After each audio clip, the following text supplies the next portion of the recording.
throw your motherfucking hand. Get 'em high. Welcome back. What's up, everybody, man? Welcome back to the 1 AM Pod. I'm Rashad, joined here today by Jelani and RB Mo. Fellas, how are y'all feeling in the place to be down in 1 AM University? Feeling good. Since kindergarten, I acquired the knowledge. And after 12th grade, I went straight to college. I'm brown skin from Hollis, Queen. And I love eating chicken and collard greens. Right. And I feel you like on the real hip hop tip, but it's like it's not even like Christmas time right now. Hey, but that's an all year round classic, I guess. That's a fact. That's definitely a fact. It's I feel like every week it's just different headlines that we see that you could just never predict before. Like I'm just casually scrolling Twitter and I see that allegedly. I don't know if y'all want to start here, but like the news broke today that allegedly Pooh Shiesty by Kanye West is out. Yay, it's out. Now, thank you so much, Jelani, bring that. Man, yes, Bully's out. Are we supposed to skip over that topic? 3 times. Oh, I mean, if you don't want to talk about that topic, okay. No, we can talk about that, but not first. We're gonna talk about Bully. Okay, I'm cool with that. About the alleged bullies. Yeah, you want to share your opinion on it? Yeah. So my opinion is pretty surface level. But I was honestly just surprised. I was surprised at how good it sounded because not like it was Kanye's best album or something like that, or excuse me, Ye's best album, but I was just surprised it was so good. He burned every possible bridge. Like he burned the bridges with his most frequent collaborated artists, Tyler Creator, Kid Cudi, Playboi Carti. Those bridges have been burnt. The bridge has been burnt. Top ghostwriter right now, Pusha T. I'm not sure about Rhyme Fest and all those guys from back in the 2000s. But yeah, like in terms of his newer Black Thought, like all those guys from the 2000s, but all the guys from the 2010s and up, like Pusha T, that bridge has been burnt. His main engineer, Mike Dean, that bridge has been burnt.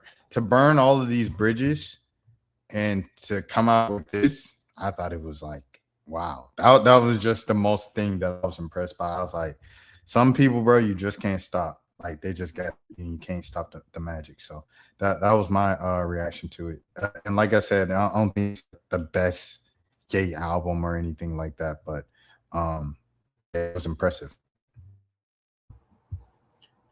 I think I gassed it a little bit when I first listened to it, just because my expectations were so low. I would say it's like a 6 out of 10 for me. But the thing about it is that it would be like an 8 out of 10 if it's like his voice doesn't have, on a lot of the songs, it doesn't have any emotion behind it. Like I don't know if it's because he's using AI or if it's because like he's not fully invested in it. I don't know. The production is on point. Like the production is great. I think it has the potential to be a great album. But he does this thing now, and he's done it since Pablo, where he'll upload the album and it's not finished, and then he'll go back and like update it. And it's just at this point, as a fan, I just want him to wait until the actual album is done. Like I'm kind of tired of the version that you hear when it first comes out not being the same a few months from now or whatever. But it's a good album. It's respectable. I didn't have high standards at all, so it definitely surprised me. And that All the Love joint is already like starting to, become a hit already. So it's a good album overall. Yeah, I feel like it was a solid album. Definitely you gassed it a little bit when you was like the best album since Yeezus. Yeah, no, I the thing about it is that I'm not high on like the Life of Pablo, and I didn't really bump Donda like that. I've heard great reviews of Donda, but like I didn't really play it like that, to be honest with you. So I definitely gassed it a little bit just because it was like my standards was, like I said, they was kind of low for the album. I mean, personally, I really like the Life of Pablo.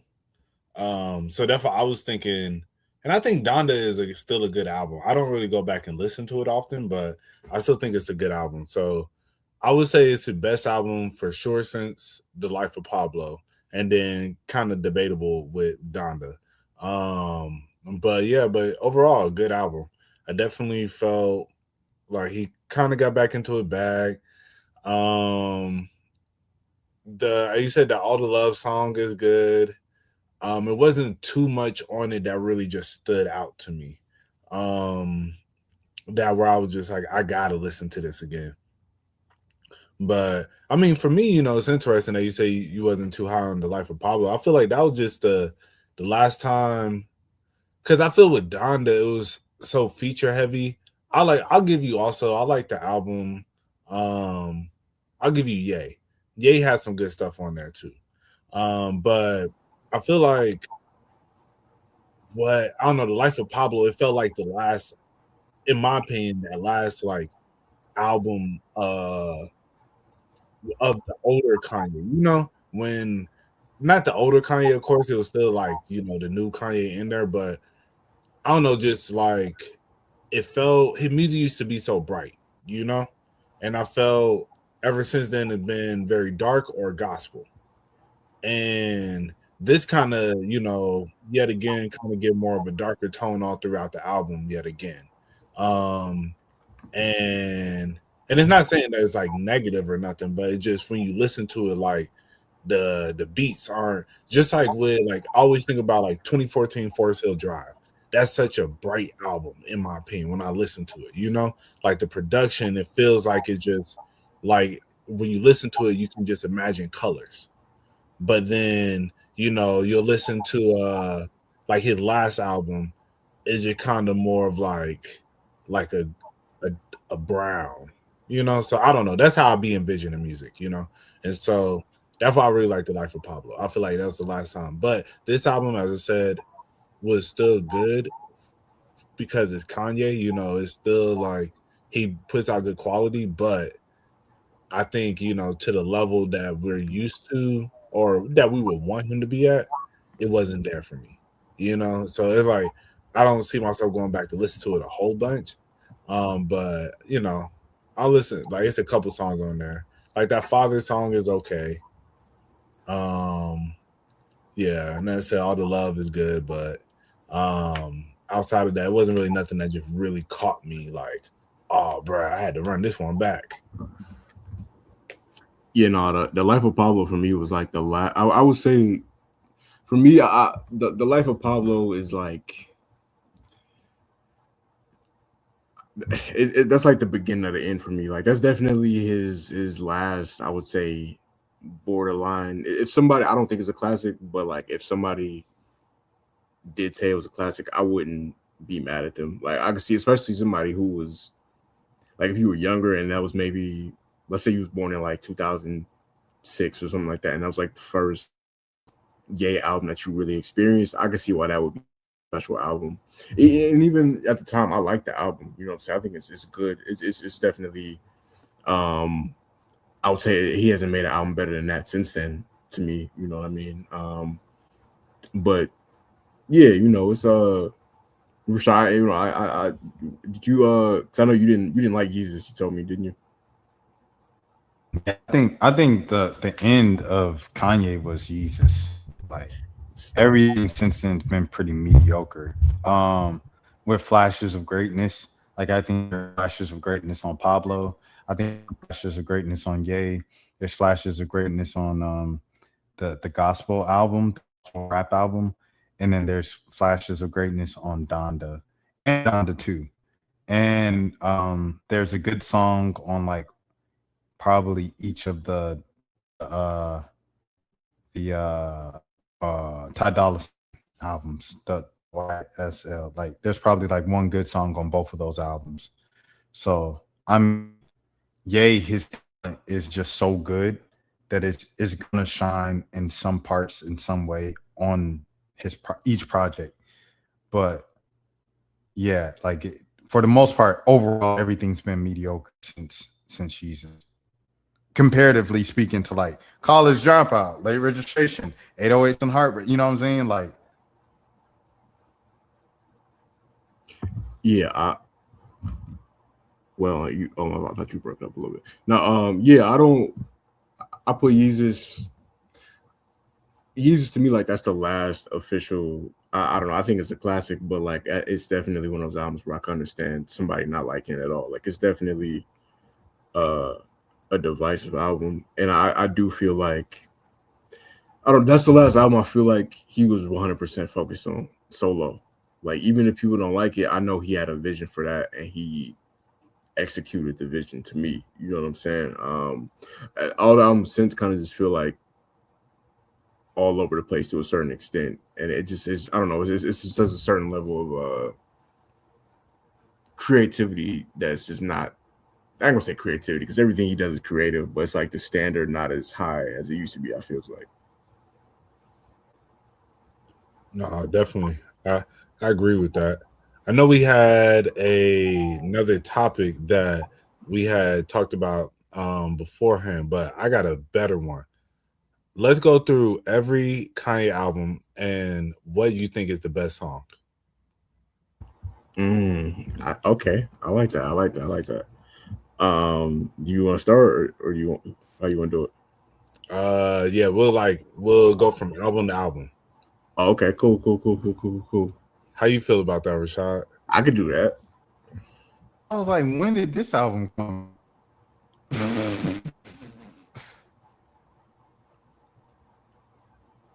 Oh no, that was an album that he was working on last year when he was wilding out. It never officially. I think it probably might have leaked or something like that. But and that's another thing, bro. Like he got like 3 or 4 albums that technically never came out at this point. Like I don't know if Donda 2 officially came out or Vultures 2, but that's a whole nother discussion. Right. Yeah, it came out through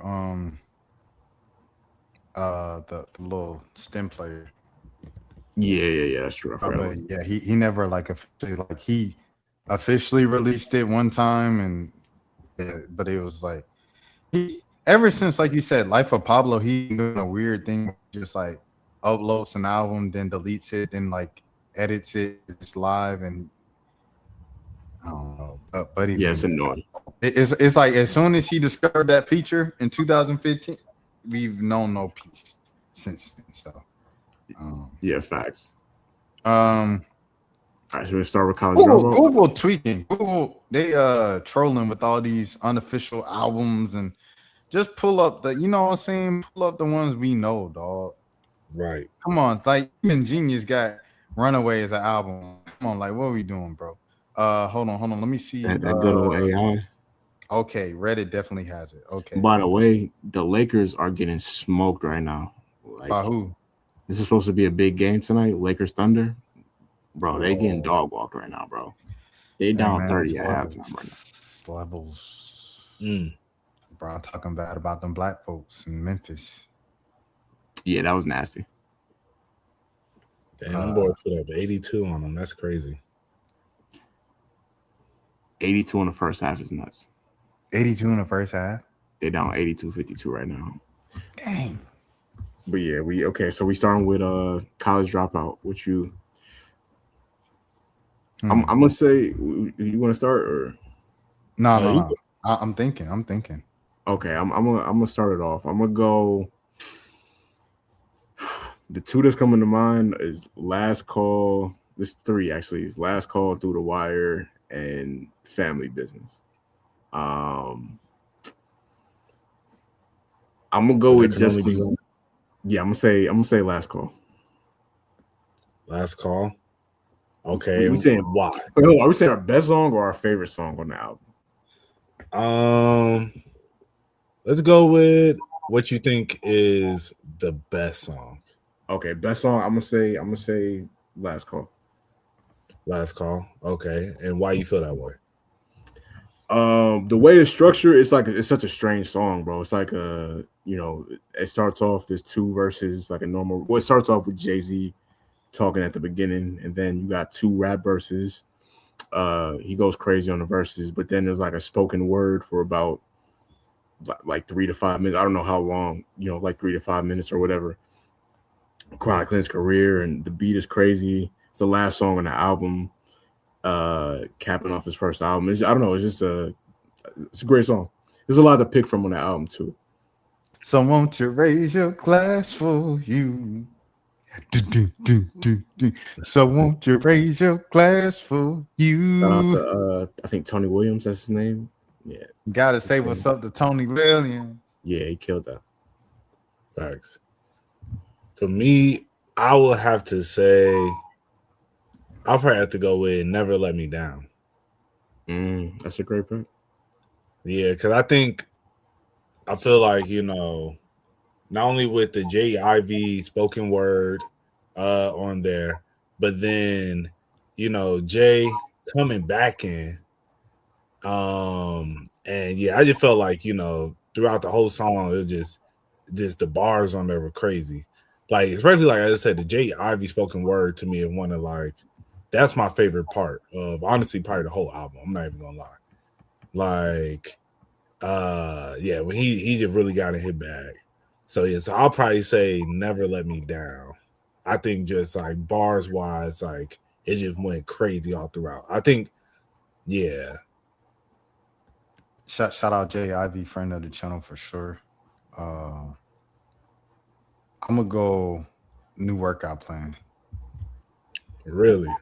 Because it's like, bro, it just the energy of it, like when he breaks it down, and then it's like if you like clapping along to it with stuff like that, you do get a little tired at the end. He like, I know I ain't tired yet. You know what I'm saying? Like it's just like you could work out to the song, you could jam to the song, dance to the song. Like it's got fun, clever bars in it. I mean, it's like Kanye. The Kanye, you know what I'm saying? You got the strings in it, you got the sample in it, it's Kanye. Facts. Nah, I agree with that. All right. So next one, Late Registration. Yeah, we go Late Registration. This is the toughest. This is my favorite album. This is in Graduation or like my 1A and 1B. Yeah, Late Registration. Wow. I wouldn't say this is the best song, but just an honorable mention, a song that like I like probably more than most people is Celebration. Like I know it's supposed to be like a joking song, but that I don't know. I always had a soft spot for that song right there. Best song, I'm gonna say the Diamonds from Sierra Leone remix. I'll say either that or We Major, but I'm gonna say which one I like more probably. And it was crazy that I like the original version of Diamonds from Sierra Leone more than the remix. But the remix, just like the intro, Jay-Z was retired at that point. He wasn't really doing rap. So him coming out of retirement for that verse. The beat is crazy. Like where it's placed in the album, it's yeah, I'm going to go with that. Nah, that's a good choice. Yeah, because, yeah, I think that song, I would definitely say that's one of my favorites. I think, yeah, I would have to agree. It's either that one or I got to say Hey Mama. Yeah, that's definitely, I mean. Nah. As honestly, it's hard for me to, there's certain songs like that, like I can only listen to every now and then. Like songs like that, like Dear Mama. Mm-hmm. It got to be like a once a year type situation, for me to. Bruh, I'll be on the verge of tears listening to Hey Mama, bruh. Yeah, no, it's a great song. I randomly listened to Late Registration maybe like a month or two ago, and like, Hey Mama, I'm just rapping along with it, and I got so, and I was like, I texted my mom, I was like, it's crazy how you don't even like this song like that, but it brings me to tears. And she was like, I do like that song. I just like Tupac's better. And I was like, I respect it. Also I want to say with Celebration, my favorite part of Celebration is like Kanye saying y'all, like y'all. Now, yeah. Cause now y'all, I like that. And then obviously like him talking about Saint was pretty funny to me. So. You said I'm talking about what? He talking about Saint on the. Oh yeah. Before, years before he got here, but years before Saint was born. I wonder if I was Saint, I would love that song, but he probably wouldn't get it now. Like he probably wouldn't get it till like 18, 16. Right. Yeah, he'll understand it when he gets older. Yeah. I'll say for me, it's got to be We Major. I just think that's probably like one of the greatest constructed songs like ever. And I love Celebration. I love Late is like one of my favorite Kanye songs. I mean, it's just so much, bro. but in terms of the best, if we had to say best from each one, I'll say We Major, just because it's crazy. Like he took like rap has never seen that before. I feel like maybe I'm ignorant, and there was some full symphony with the bridge and the breakdown and every like We Major before. I haven't heard it. That was the first time I heard something like that in rap. So shouts out to We Major. I felt like he really changed hip hop with that album. No, facts. I'd say definitely honorable mention is Drive Slow. Oh, shout out Paul Wall, baby. Friend of the channel. Yeah, that was a great verse. Yeah, no, that's definitely high on the list.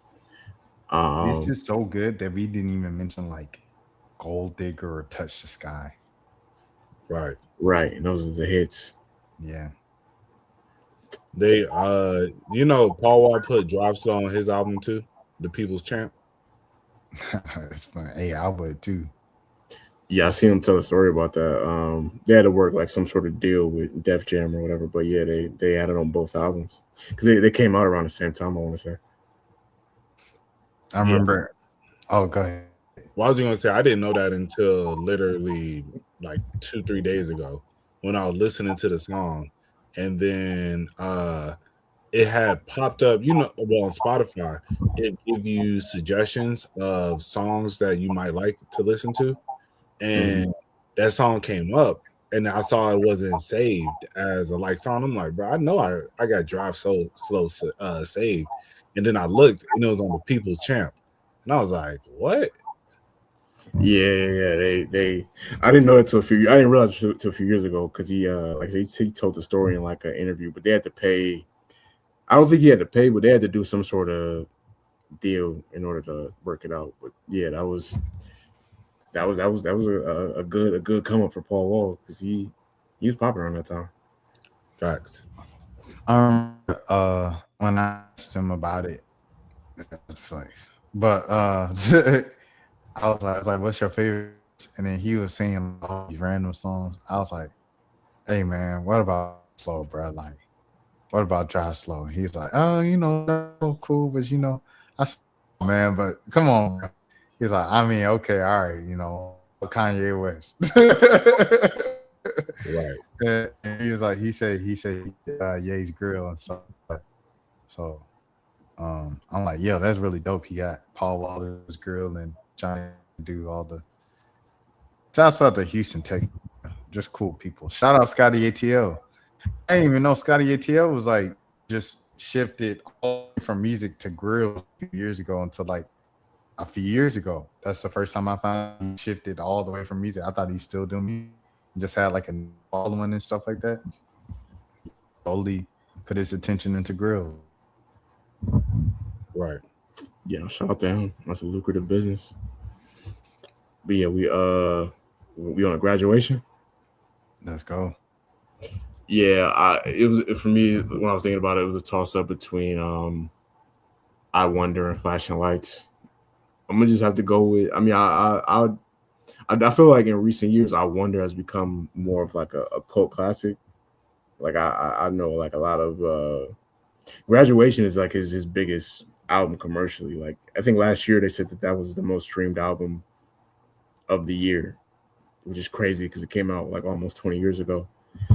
But yeah, I'm gonna go with Flashing Lights. Like Flashing Lights, I just remember this is the first Kanye album that I had in real time when it came out. Like I remember everything about this. We all the same age, so we all remember like the 106 in Park episode with him and 50, the whole build up. Like this was almost like it felt like the Super Bowl when this album came out. So, but yeah, Flashing Lights blew me away from the time that it came out. I just remember listening to that album in the car with my mom. So yeah. No, facts. Yeah, Graduation definitely. I was way on the Kanye. I mean, I was on Kanye, of course, before that, but yeah, that was. I think for a lot of people, that was his three-peat. Yeah. But for me, the best song is clearly "Drunken Hot Girls." It was crazy. I actually like that song though. Like I know people slander it. I genuinely like that song. It's solid. Like that and Barry Bonds. I don't go if I'm listening to the album. Choose. Well, you say you don't like Barry Bonds? Not really. It's cool, but I'm not gonna go back and listen to it like Wait, that. did you like genuinely ask that question? Like you didn't believe he said he didn't like Barry Bonds? I've always liked Barry Bonds. Barry Bonds and Drunk and Hot Girls are like two of Kanye's first misses in like 3 albums. Like it's 3 albums, no misses in the first 2 albums. Maybe shout out Brandy. But that's a miss. Always knew that one that's a miss. I ain't gonna lie, I'll be skipping that. Nah, that's all. I used to like it a lot. That's a miss to me. Yeah, this might end up being a Kanye episode, bro. I'm not gonna lie to you, because I'm not gonna say I liked it like when I first like really got in late registration. I liked it. I definitely skip it now. There is a skip on College Dropout though, 100%. Before we get to that, congratulations to Brandy on getting her Hollywood star this week. Oh yeah, congratulations, Brandy and the Norwood family. But yes, go ahead with your skip on College Dropout. Breathe In, Breathe Out is one of that might be the worst song he's started. Oh, breathe in, breathe out. That done grow. All right. I've always felt like that song was terrible. Terrible is a straight. It's not terrible. It's not. I never really liked that song like that compared to the rest of the album. Yeah, y'all bugging on Bring Me Down though. It's not whack. It's a good song. It's just it's a little. I don't know. It feels like a gospel song in the middle. I don't know. It's not whack. It's just not whack. And I don't even want to say it's more slow than whack, I would say. Yeah, I ain't gonna hold you. When I come on, I'll be in. Always knew that. Bro, you know, Jack Harlow posted that on his Instagram story when the whole like Brandy Ray J thing happened. Oh, really? And he was like, "Of course I know Brandy." That man. That's funny. But man, shout out Black Harlow, man. Here, shout out anyone. The best R&B singer of our generation. Right. I'm gonna go. No. Barry Bonds and Drunken Hot Girls, definitely two just not good songs. I mean, I'll listen to it. Like I was listening to it the other day because I was playing Graduation in the morning. So I was in the shower. I can't get out and change the songs. So like I just kind of sat through it and listened to Lil Wayne and but like it makes sense for the time, right? 2007, Barry Bonds is chasing Hank Aaron's record in the middle of this whole steroid, era and controversy, and people being like, it doesn't count, he's cheating, and Barry Bonds just 754, 755. But yeah, man. Well, it just go ahead. Yeah, well, we ain't got I ain't let Mo get his song off. Oh, I'll say for me it gotta be Good Morning. That's a great pick. Yeah, I feel like the perfect way to start the album. I don't know, it just that song just Good Morning. Yeah. All right. We gotta go hit on at least one of these. I'm gonna go hit. Nah. Actually, you know what? I'll change my pick for real. Good Life. I'll say Good Life. I do like Good Life better than Good Morning. See, is crazy. This man. Nah. Okay, you know I think people be so down on Barry Bonds and Drunken Hot Girls now. It's because in the track list. Okay, so it starts off Good Morning, great song. Champion, great song. I think Stronger is next. Stronger, Yeah. great song. I Wonder. I Wonder is next, and then I think Good Life. it's Good Life, and then Can't Tell Me Nothing, and then it's Barry Bonds. So it's like the first 6 songs are insane. Barry Bonds, I think on his own is like a respectable song, but I just think where it's placed at, it's like the standard is so crazy coming off that 6-song run. No, facts. No, but Can't Tell Me Nothing definitely was like that's one of the ones, bro. Yeah, I was say when that came out, bro, man, like wait till I get my money, right? It's like it still rings whenever he performs it. That's like the whole crowd goes up when he performs that. Still.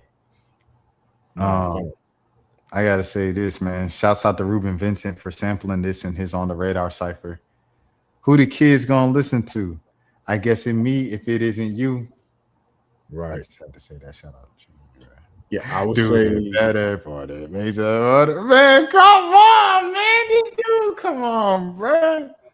And then come on, bro. Like, look at this, bro. Like, come on, man. Shouts out to Ye. Go ahead, Jelani. no, I would say Can't Tell Me Nothing and Through the Wire are probably like Can't Tell Me Nothing, Through the Wire, and Runaway are probably the 3 defining songs of his career. And Father Stretch My Hands Part 2, even though that verse is terrible, but those is like the defining songs of his career. I would say those 4 right there. Yeah, and Jesus Walks. And Jesus. Yeah, that's definitely up there too, for sure. That was a huge deal. You know what the Midwest is? Young and restless, a restless, still Nigga. snatching necklace, a necklace. Yeah, I done made up a whole word. I said necklace. Anyways, 808s and Heartbreak. Ooh, this one easy for me. It's easy for me too, even though it's 2 I could pick, but actually, hold on. I'm thinking about this now. I know my favorite is Paranoid, but if we saying best, it would be between Love Lockdown, Paranoid, and Streetlights for me. I'm gonna stick with my favorite. I'm gonna say Paranoid I think is. Yeah, I'm gonna say Paranoid. Okay. Nah, I rock with Paranoid, but I gotta go Streetlights. That would be that's a flawless song too. Yeah, if I had to rank them, well, I'll say my favorite first because we can only choose one. Paranoid, but if I had to rank it, I really love his live performance of Heartless, like because he has like 3 different versions that he performs, and I don't know, they're just so like they're all amazing. Say You Will is crazy. Street Lights, Daniel Caesar did a remix of Street Lights, and it just makes me want to go back to Kanye Street Lights, which is like very rare when the actual singer gets on it, and then you're like, I want to hear Kanye's version instead. That's crazy.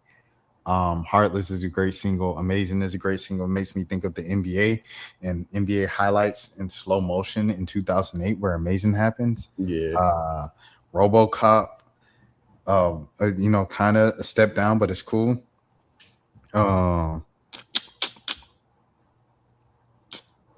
I could skip these. I like See You in My Nightmare a lot. I know a lot of you. Yeah, I love Bad News, See You in My Nightmares, and Coldest Winter. Yeah, I could skip this whole row. What? You don't like Pinocchio Story?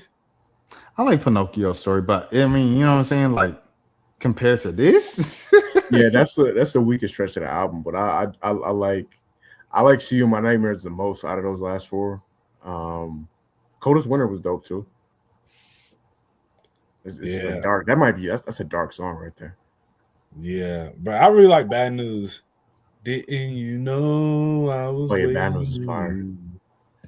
Shout out to Amber Rose for scrapping Good A Job. Yeah. Shout out to her. Who did it better? Say You Will or Say What's Real? Say What's Real. That's the Drake freestyle. He did kill that freestyle. I don't know if I say it's better than just because I love. It's like two different songs. Like Drake took the more lyrical approach. Yeah, facts. Actually saw that they was talking about like different songs. Um and like they did like the Corday and then what was some song like Nothing Promised? Corday song and then Kanye. What's the song where he was like Nothing's Promised? Nothing's ever promised tomorrow today.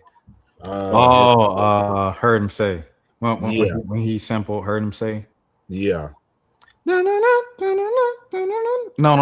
That's the song he has with Ye, but it was like the song before or after because he sampled Ye, and then the next song had Ye featured on it. Oh, okay. And shouts out to Corday. Like Corday has done some really dope stuff that people just don't be caring about, and I'm like, dang, like this man working with Dr. Dre, he got Anderson .Paak and like Kanye and Lil Wayne on his album, and like nobody cares. It's crazy. Yeah, nah, for real. They got to bring YBN back. He's dropped off ever since. Nah, I might actually say "Love Lockdown" is the best song to me. Even if "Paranoid" is my favorite, just that song, like the ending of the song, the video, everything. It was, and that being the first single, is I don't know. That was a crazy first single. I loved when he performed it at the VMAs. Like I had that version specifically downloaded to my phone. I need to go back and revisit that. I love Heartless for the video. Yeah, that was a crazy video. Shout out to yeah, that was, man. I remember when I first came out, I was just like, man, this man Kanye is on a whole nother level. Cause that was before, like, I feel like people, I mean, honestly, it's not too many people who do animated stuff like now, but I don't remember anybody doing nothing like that. And I was like, this looks so realistic too. I was just like, man, this is crazy.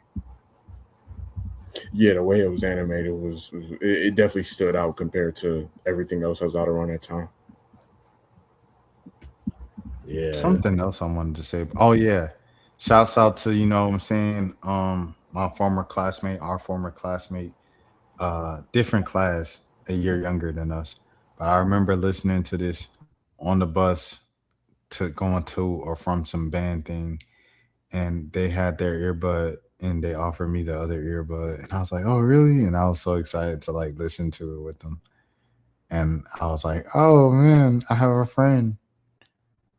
So shouts out to them. Oh man, I have a friend that's hilarious. You know, like, you know what I'm saying?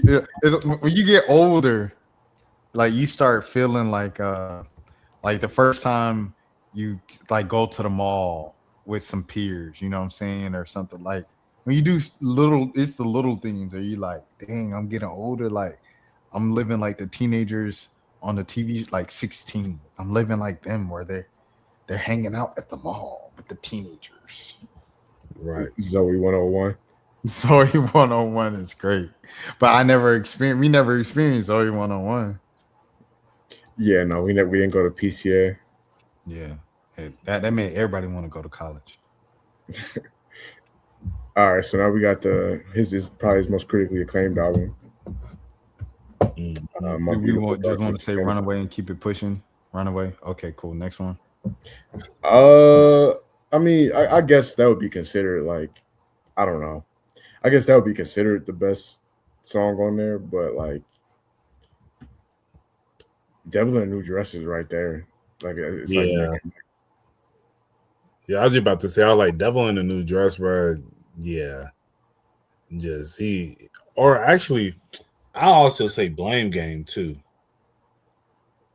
I think Blame Game. No. Lost in the World is crazy. I like Blame Game, but it's one of those things of like where I feel like Ye is like his own enemy. Like Blame Game is great, but all of the lights had 60 people on it. Like Wyclef Jean and Elton John going like all of the lights in their different accents. Like, you know what I mean? Like that's crazy. Yeah, Kid Cudi face in the back. He ain't looking at the camera. Get it right. Hey, gotta let me know. He had people scared that they was gonna like their epilepsy was gonna like trigger if they watched the music video. They didn't even know they can get epilepsy watching music videos. Like, and you talking about let's play the blame game. I hate you. Like, I don't know, bro. No, I'll feel you on that. I think the only reason I would say like I think Blame Game is up there, but I do agree. I would probably actually go All of the Lights. Yeah, because I will say off of that will be just sonically, I think the best one in my opinion. But I think with the Chris Rock added aspect to it, that's why I was put Blame Game so high. But I think I'll definitely go. Yeah, I'll probably go All of the Lights and then Devil in the New Dress, and then I'll go Runaway. Like, I like Runaway, but I just think, yeah, especially Devil in the New Dress, bro. Like, it's just the way Rick Ross comes in, it's just like perfect. I might go All of the Lights. Like, now that I'm thinking about it, just for the moment, like everything said, the video. I remember that video coming out. I remember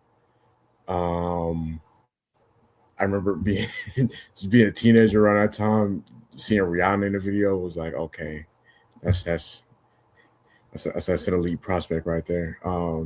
Yeah, no, but the song itself though, like, yeah, just Elton John, Fergie, Alicia Keys, I think The Dream is on there.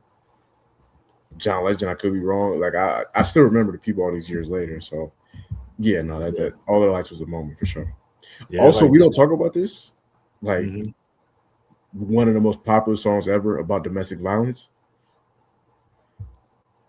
Like, we just kind of ignored it. That's what the song is about, like, to an extent. I guess it is, yeah. And he says, I slapped my girl multiple times. Obviously, he's not being literal. Like, he's not being, but like, most of the time, if you have the line, I slapped my girl in a song, it's not going to become as big as that song became. No, what's the song where it's like, watch my face beat up your hand? Watch your hand. Watch my hand. Yeah. That song's pretty big. I don't know. My bad, bro. Well, the biggest is We Are Young. What are they saying that? Give me a second. I need to get my story straight. Yeah, if you listen to look at the about him, like, he had beat his girl, and like, I didn't even know that. And he was like, yeah, but if by the time the night is over, I'll take you home and it'll be all good, because tonight we're young. Because remember, he said our friends are in the bathroom, right? Asking about a scar, and I know I gave it to you months ago. Right. I know you're trying to forget. That's crazy, bro. I never paid attention to the lyrics of that song before. That's crazy. That and Pumped Up Kicks were both like. Yeah, I know that's. I'm not gonna say what it's about because on YouTube, but I know that's about something very dark. It's about school shooter. I literally was oh my god! I literally was like, bro, I'm not gonna say we it. 50 minutes in. I literally was like, bro, I'm not gonna say that because that's hilarious. No, you good, bro. It's just funny how that played. Drake, Alicia Keys, Fergie, Elton John, Ryan Leslie, Charlie Wilson, Tony Williams, Leroy, Alvin Fields, Ken Lewis, Kid Cudi, and Rihanna. Wyclef Jean's not even on here, so they don't even have the whole Wyclef Jean. He had probably like the last part. Hold on, not Wyclef. I said Elton John. No, Wyclef Jean ain't on there. And he said, "I tried to tell you about all I can say is." No, that was Elton John. That was Elton John. Yeah. Where he said, "I tried to tell you about all I can say." That was him and Alicia Keys at the end. Whoa. Yeah, I know Alicia Keys. Yeah. So that was not Wyclef Jean after all these years, bro. Nah, I can see why you would think that though, because that does kind of sound like. John, he just did the "We Are the World" Part 2 for the Haiti earthquakes, Which is crazy because Nipsey Hussle was on there on accident. That's that's hilarious right there. That's a whole nother rabbit hole. Yeah, it is, man. Oh yeah, but yeah. Let's keep pushing. All right, so we on the Yeezus now? Dang, they skipped what you call? Oh, Watch the Throne. I forgot. Or do we want to do Watch the Throne? Yeah, we can do Watch the Throne for sure. Yeah, the best song on Watch the Throne is Lift Off.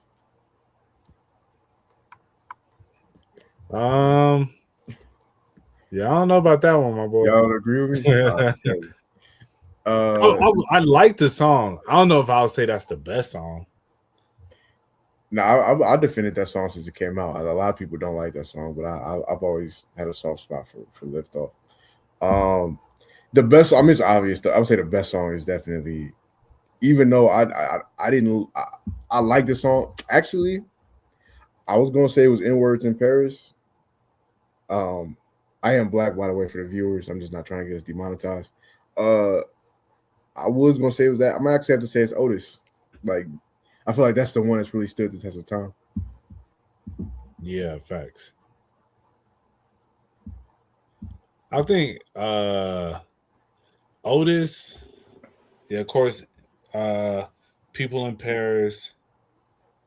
I really like No Church in the Wild. Yeah. Yeah, but I'll probably have to go with Otis as well, though. Gotta Have It was crazy. What was this album a diss to Drake? No, I don't think so. Y'all ever heard that conspiracy? People got the timeline mixed up because they had the title first, and then Drake did that line as a diss to them on I'm on One. But because I remember this vividly, Ham came out it was either at the very the first week of 2011. I remember that Ham came out, and then they announced that it was going to be an EP called Watch the Throne. It wasn't supposed to be an album at first, and then eventually ended up becoming an album. But yeah, Drake. People get the timeline mixed up when they talk about like which came first.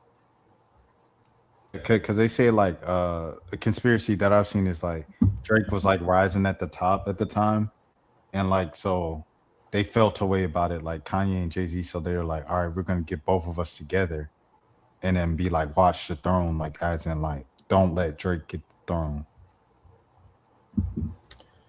I mean, I don't know. I mean that maybe I know the diss.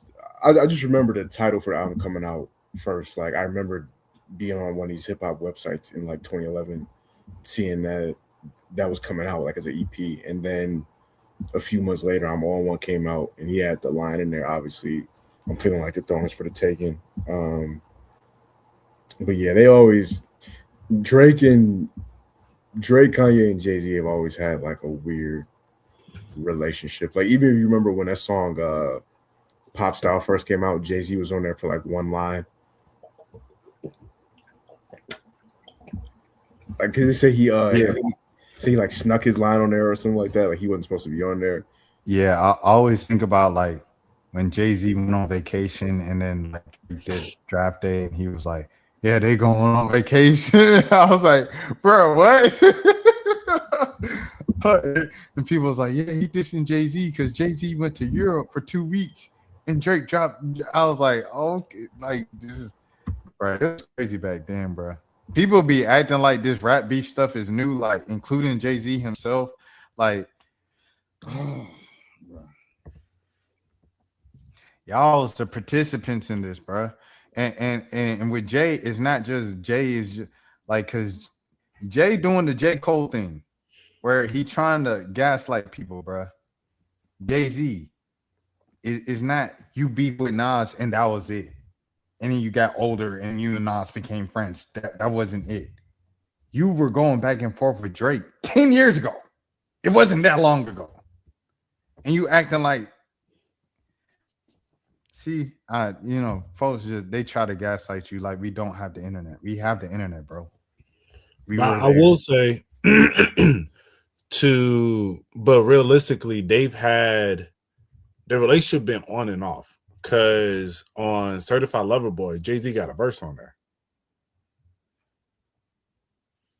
Yeah. So, and I think their separation happened again when the whole house music thing happened between Drake and Beyonce. Mm-hmm. And then, because, I get it, because, and that whole situation was always crazy to me how they'll be upset about that when it's like, if y'all don't tell this man when y'all plan on dropping it, and yeah, he helped you with the album, but it's like when he decided I want to do my own like house version of my own house album, and it's like if y'all don't tell him when they're gonna drop, it's like I don't want to just have to hold my creative ability just cause, But at the same time we don't know. Maybe he did know, and he was just like I'm finna step on it. It's like, but that was always just interesting to me because that's how it made it seem that Drake didn't know when they were gonna drop. Like they worked on that album like 2-3 years prior, and then it was just like he wanted to drop his, and then that's around the time she wanted to do hers, and they were just like bruh, But I just think it set up. I think it set a good stage for house music in general for both of them to have those albums out at the same time. I don't feel like they really clashed with each other.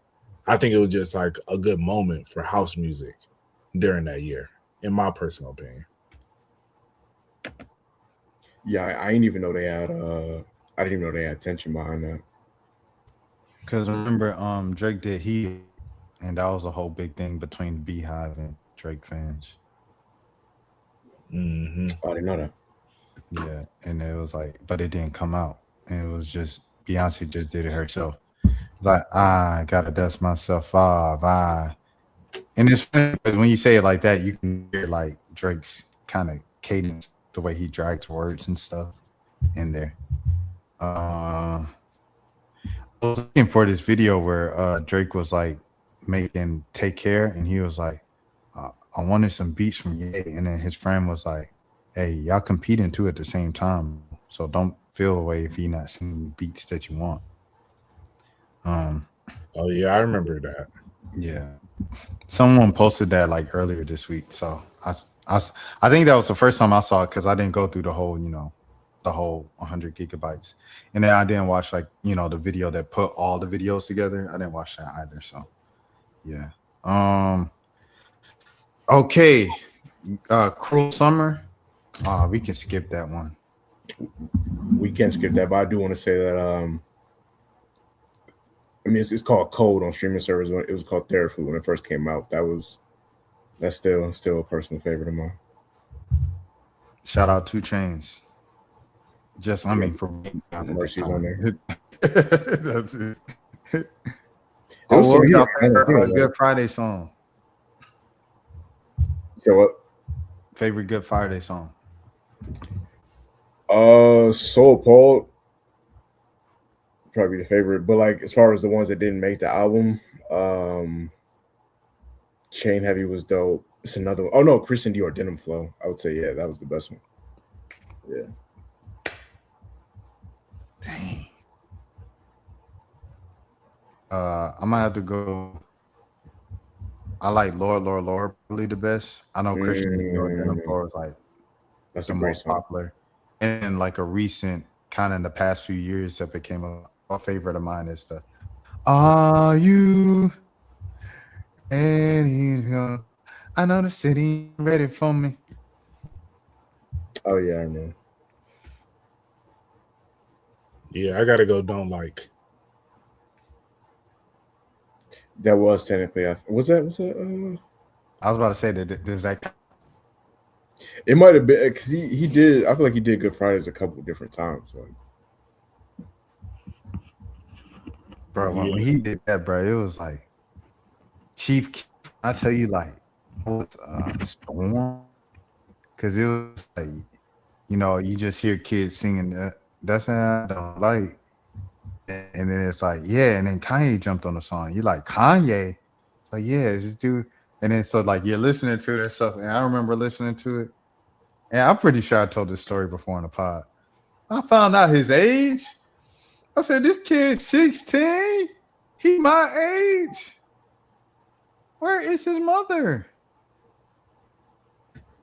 Yeah, it was crazy, bro. Yeah, when that dropped, man, I'll never forget it. Yeah, because I heard the Kanye version first, and like I heard about Don't Like, but then I didn't actually click to listen to it.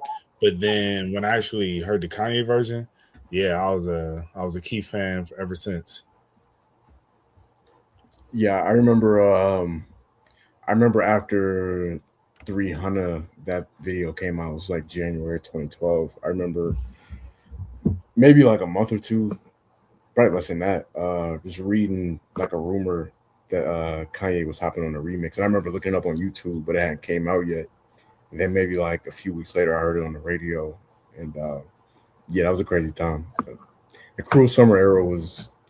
I mean, that's not a Kanye album, but he has some moments during that time.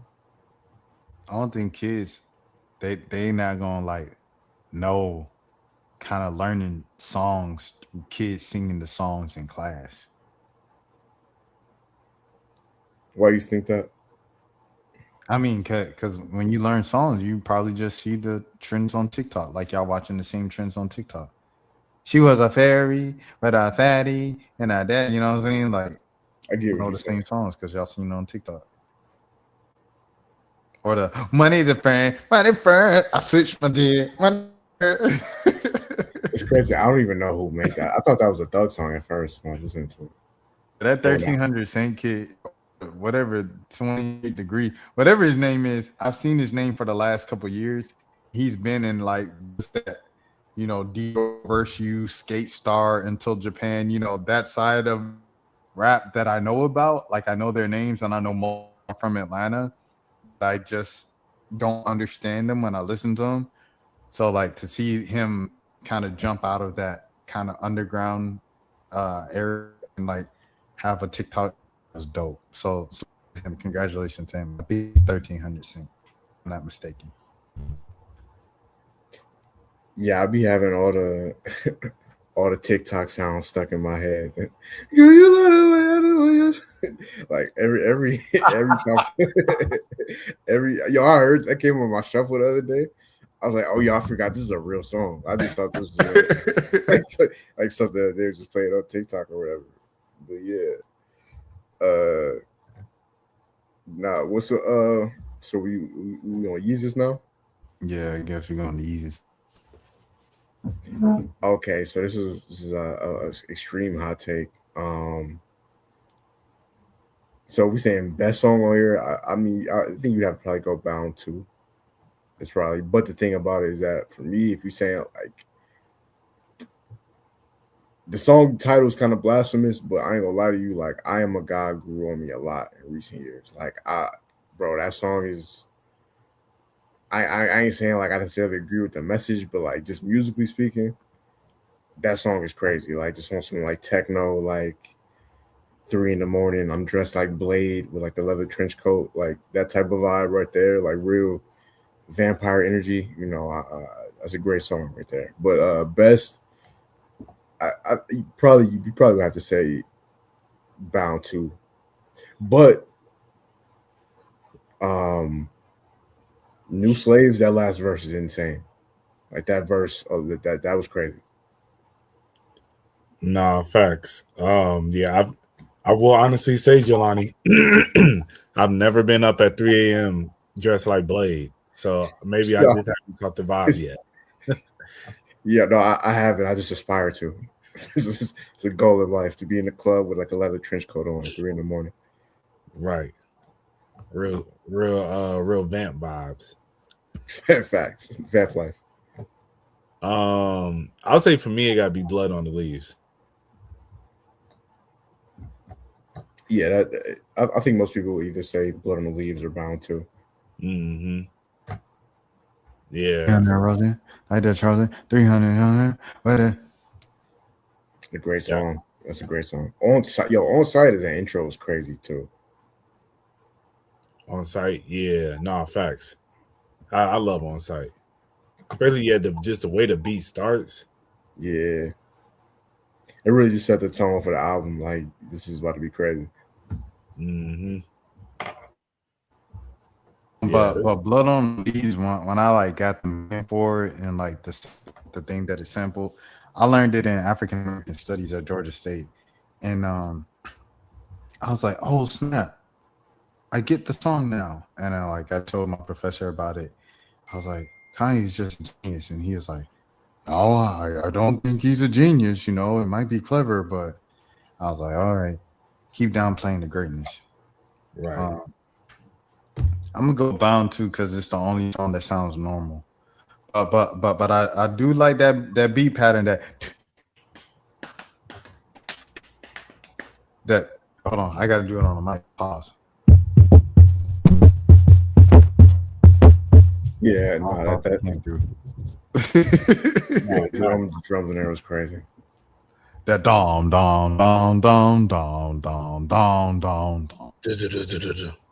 Yeah, that was crazy. Like that was crazy. I ain't gonna lie. All right. Let's move on. Okay, so Life of Pablo. This is where it gets tougher for me because I rarely, even though I do think this is a good album, a very good album, I don't go back to it that often. Y'all might, if y'all think of y'all's first, y'all can shout y'all's out. I'm gonna have to think of. Let me pull the track list up. I'm gonna say 30 hours. This isn't the full track list. I don't know why it's just showing up as this. Let me see if I could find a better track list for you on the Go Spotify. Yeah, I'll say 30 hours for me. I'm looking at the track. Oh yeah, no, I gotta go. No More Parties in LA. Yeah, can't go wrong with that. Yeah, I will. For me, I would have to say either, of course, Father Stretch My Hands or Ultralight Beam. We on the ultralight beam. That man Chance spit for his life. Like Chance was rapping like, if you ever had a chance to get on, no pun intended, on a Kanye West song, oh yeah, I'm spitting the best verse of my life. You did that, Chance the Rapper. I don't care if Chance the Rapper never, you know what I'm saying, is popular as he was in 2016 again. You did it. 2016 happened. They didn't take that away from you, Chancellor. Yeah. Go ahead, Jelani. Yeah, not even being funny or like trying to play him at all. That might be the best moment of his career, like this signature moment. And that's not a bad best moment of your career. No, to say you had the arguably the greatest verse on a Kanye West album is on arguably Kanye's last great album. That's definitely a high accomplishment. See, now Fabio might have something to say about that. That Fabio verse was insane. That was the highest moment of his career by far. Yeah, by far. Yeah, facts. No, that's 100%. Yeah. I'm gonna go Ghost Town. Wait, hold on, Mo. Did you say your favorite song? Ultralight Beam. Oh yeah, you did say you did say. Mm-hmm. Okay, yeah. This is where we get into. This is when the water starts getting murky right here because this is where I kind of just fell back. I'll probably say Violent Crimes. I would have to say Ghost Town just because that's the one I'm gonna be honest with you, bro. I probably listened to this once when it came out, and I've never listened to it ever again. Not even gonna lie to you. You don't be listening to I Put My Hand on the Stove. That's Ghost Town, right? Yeah. Yeah, that's. Oh wait, hold on. Is this This is This is not Kids See Ghosts, right? No, this is Okay, yeah. because there's a Ghost Town Part 2 on Kids See Ghosts. So which one is the one that you just sang? Is that part one? I think what I sang was Part 1. I put my hand on the stuff. Wait. I think that's the one that's on Kids See Ghosts. Oh, that's 2? I believe so. No, that's part 1. Yeah. Shout out to Shake 070. That's her name. Okay, if that's part 1, then I'm gonna say that right there. Because I've heard that a few times. I like this one. Oh yeah, and Mo already said his. Okay, all right. Let's keep it pushing then. Kids See Ghosts. Kids See Ghosts got some stuff low key on the lowest of keys. I've never listened to the whole album. That's crazy. I haven't either, but the intro is crazy. I can still feel the love. Yeah, right. I'm reborn. I'm reborn. I'm ready for. I'm so much for me. 3 is crazy too, though. Yeah. The 7-track run from Ye with the MAGA hat talking about slavery was a choice. That was a nasty error. And then the Daytona, if you know you. And then the cop shot the. Oh, I said the word. Dang it. From Nas. But yeah, 2018 was an interesting year for him. He was all over the place. The Nas album, which was okay. He was wild in that year. Oh, and you can't forget. Oh, you love me. You're gonna wanna hug me and scream. And she was like, I don't like this, even my album. And I'm like, Tiana, if you don't be thankful, this song, it's a jam. This sample that he played, where it was originally, I guarantee you wasn't better than this. Which song? Oh, you're gonna love me, you're gonna hug me and squeeze me. Yeah.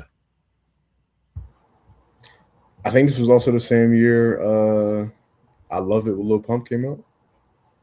Oh yeah, he was like, this was literally like when Kanye was like starting all out to where it was like, I don't care what nobody say, y'all gonna listen to me anyway. And he started doing them little like Sunday service. That was the one where it's like Kanye, every time he says something problematic to the black community, and he like they show like a video of Mark Ribier like popping up soul. Shout out Mark Ribier. But 2018 to 2025 is peak unhinged. Yeah, like at his wildest. No, facts. y'all let him blow y'all back in with that Jesus a King though. Not your boy. Not your boy. I was like, okay, I'll give it a listen. I knew it wasn't going to mean, but I'm like, oh, he wearing the all blue. He wearing Jimmy Kimmel. He not going Jimmy Kimmel me. Right. He was interviews and was like,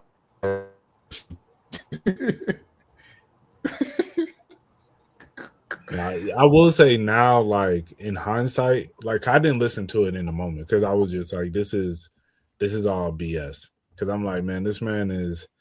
It's like you wilding, but then you want to sit here and talk about God, but then you making songs like that Lil Pup song and just doing all different types of stuff. I was just like, I'm not with it.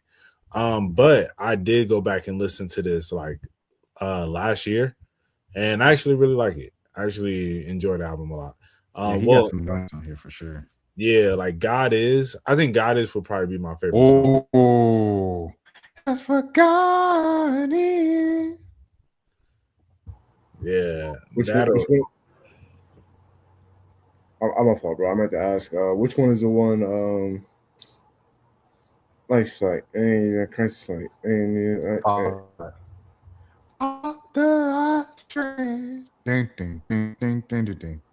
said Follow God? Life Flight. This is Life Flight. Life Flight. That's probably the best song on there. This is another one that I listened to once and never listened to again. Yeah, I definitely be playing like the. I got a couple of these songs on my gospel playlist. Yeah, okay. yeah, It serves its purpose for that then. yeah. Like God is water and everything we need. Like I be playing those three. I go with use this gospel too. Okay, that's I a good might one. have to revisit it. With the clips. That's where the clips reunited. People don't know that because they Yeah, didn't, yeah. they kind of wrote the album off, but that was the clips' first time back together. Use this gospel for protection. It's a hard road to heaven. Donda. Ooh, we off the great for my kids. I'm gonna drop it the same day as Certified Lover Boy, and then the Lil Sims joint that came out that day too. Okay. Yes, it's obvious for me. Off the grid, by far. That's like the. I should go ahead and because I've heard such great reviews about the album. I should go ahead and play this front to back. But I just remember when he premiered this, he was doing the whole thing at when he was living at Mercedes-Benz Stadium, and I remember premiering it. Off the Grid was the one that really jumped out when I heard it, but I never went back to it after he premiered the album. Yeah, I'll probably say Moon for me. I go to the moon. Don't leave so soon. Don't leave so soon. 24 is a good one. Yeah. It makes me emotional. 24 for sure. It makes me emotional. Came at an emotional time of my life. Like I lost, you know what I'm saying, one of my my mother, maternal figures or whatever growing up, around the time that album came out. So I say 24. Like just to be different from Off the Grid. And I do like Junior, even though I don't like replay it all the time. I like the one Praise God. The one with Baby King. It's bada ba boom, ba bada ba bing. It's crazy that Playboy Cardi is on like a Christian album. Yeah, you can hear where they censored his verse Yeah. on certain lines. All right, cool. Shout out Lil Baby too. This was like Little Baby's most righteous year, like coming off the is bigger than Black and White, and then he do the Christian album. So you think Donda is a Christian album? Yeah. Mm-hmm. Okay. Maybe I gotta revisit it again. I wouldn't call it. You could say this, Donda, bro. It's a Christian hip hop album, which is just like Christian hip hop is like family friendly. Okay. No cuss words. The subject matter is vaguely positive. It's not about vulgar stuff. Right. That's what Donda is. Donda is I'm effing this chick, just don't fall out the sky. It's none of that. Yeah. Stuff you can play around your mom. I think that's what makes it like Christian hip hop, and he rapping about God on there. Like I think the other one, Jesus is King, I think that's a gospel. There's a difference between gospel rap and Christian rap. Okay. I agree with that. But I wanted to say something, but I don't remember it. I don't even. Vultures 1 is Carnival. I don't even know what's on Vultures 2. I'm gonna just say Carnival, and then we're gonna together. Carnival. I'll say Back to Me. Oh my bad. Carnival was a hit. What was the one? Burn was my favorite song on there. Okay, that's a good one. Yeah, Burn. I'm sorry. Yeah, for me, it's Back to Me. I gotta revisit the album, or actually, I don't know if I will revisit the album. Honestly, it wasn't whack though. I just remember. I don't know. It was respectable. It was cool. Back to Me is the one. Go ahead. That's with the Freddie Gibbs verse at the end, and then the beautiful beautiful but naked women don't just fall out the sky, you know. Oh yeah. Okay, I remember hearing that. Okay, you're right. You're right. I like that song. When it was rapping over the back that ass up sample. Do it on there. Yeah, I like that song too. Yeah, it was fire to me. I've also 530. I think I like the leaked version better than like the official because I listened to the leaked version for so long. So I take 530. 530, the cost missing the fine on the mind. Like I like that one. I ain't listened to this album. Yay time. Matter of fact, it's yay time Yeah, I've for a never very heard. long time. I just used to listen to the time on YouTube. Oh yeah, bully. What'd you say? I was like, where are we going from here? And I was like, oh yeah, bully. Oh yeah. Off from what I heard, the first listen and the days following to come out, I would have to say the All the Love as of right now.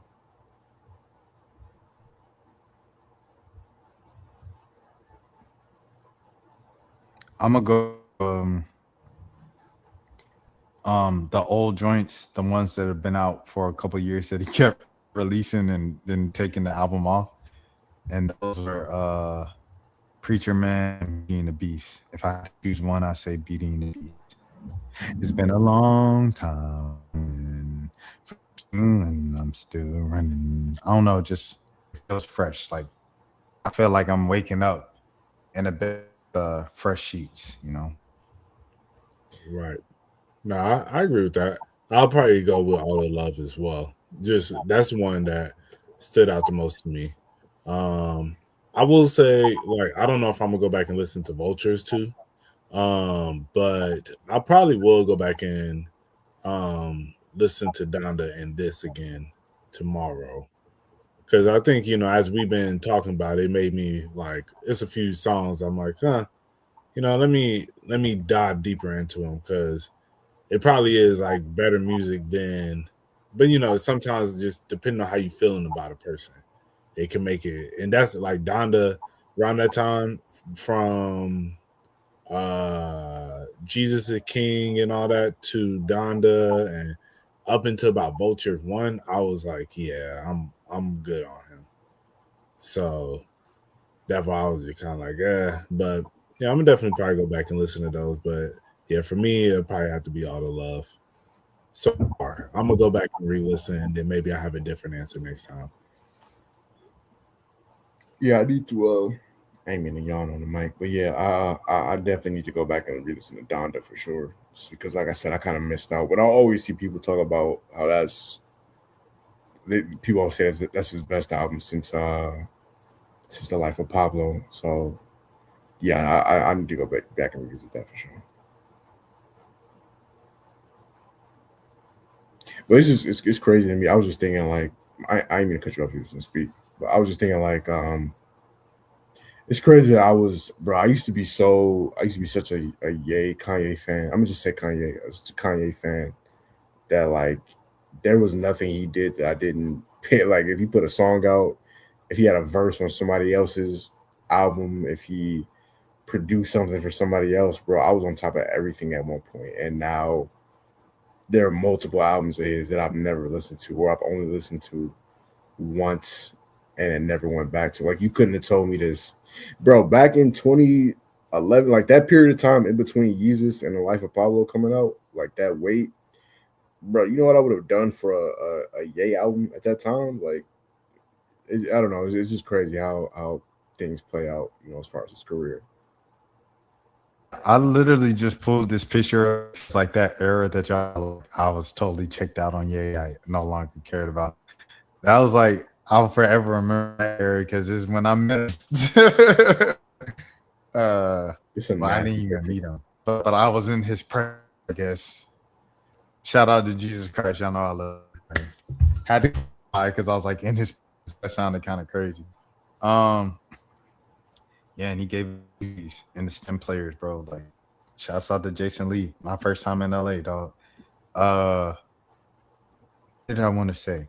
Oh yeah, the minutes the new Earl album come out with surfing, and it's funny because it's like I think for like in our friends, like people like me, like, you're so excited for it, and then but it's with Surf Gang, so they kind of like what I'm saying, having fun with it, and it's like nah, I want y'all like rapping on it, like I don't want the fun Earl and fun Mike on it where y'all halfway doing it. I want to see y'all rapping over samples. I want to see the beats that y'all be making. I want y'all to rap over those. I want Navy Blue. Actually, I want a Mike and Earl album produced by Navy Blue. Yeah, I've been kind of tapped out on the last, and it ain't even like he fell off or anything like that to me. I haven't. I think I'm maybe like 2 Earl albums behind. The last album I really played from him, it was a really good album. It was I forget what it was called. It came out 2022, like around that time. That album was fire though. But yeah, I need to. I've been behind on the Earl albums because he had the one with Alchemist that I never listened to yet. Oh But yeah, that one was hard, bro. He got some stuff on there. yeah, I need to catch up.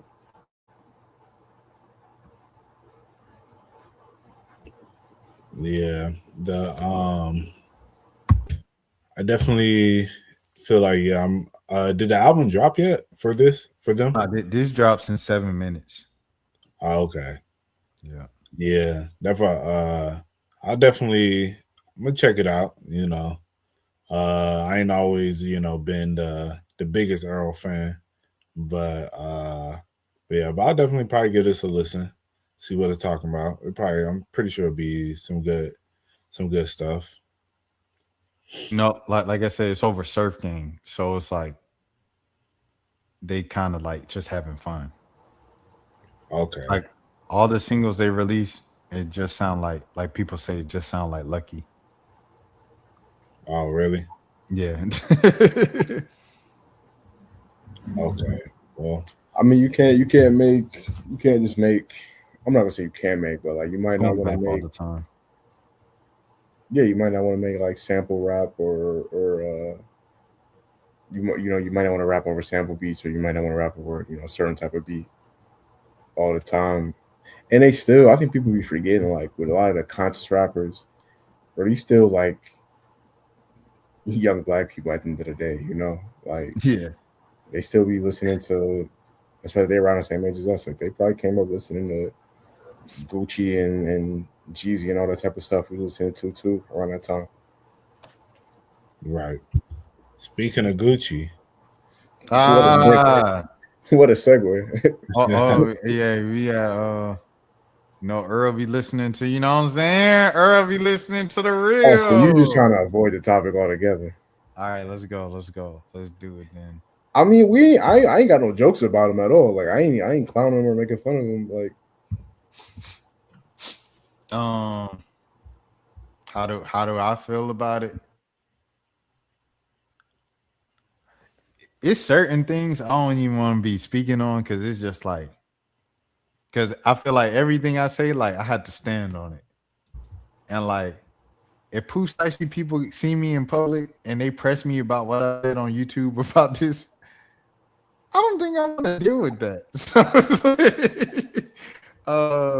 bro, I don't think you're gonna be seeing no more Pooh Shiesty people outside of no industry events, bro. I don't think you got to worry about that no more. yeah, definitely. I'm like, them just got locked up with him. And yeah, like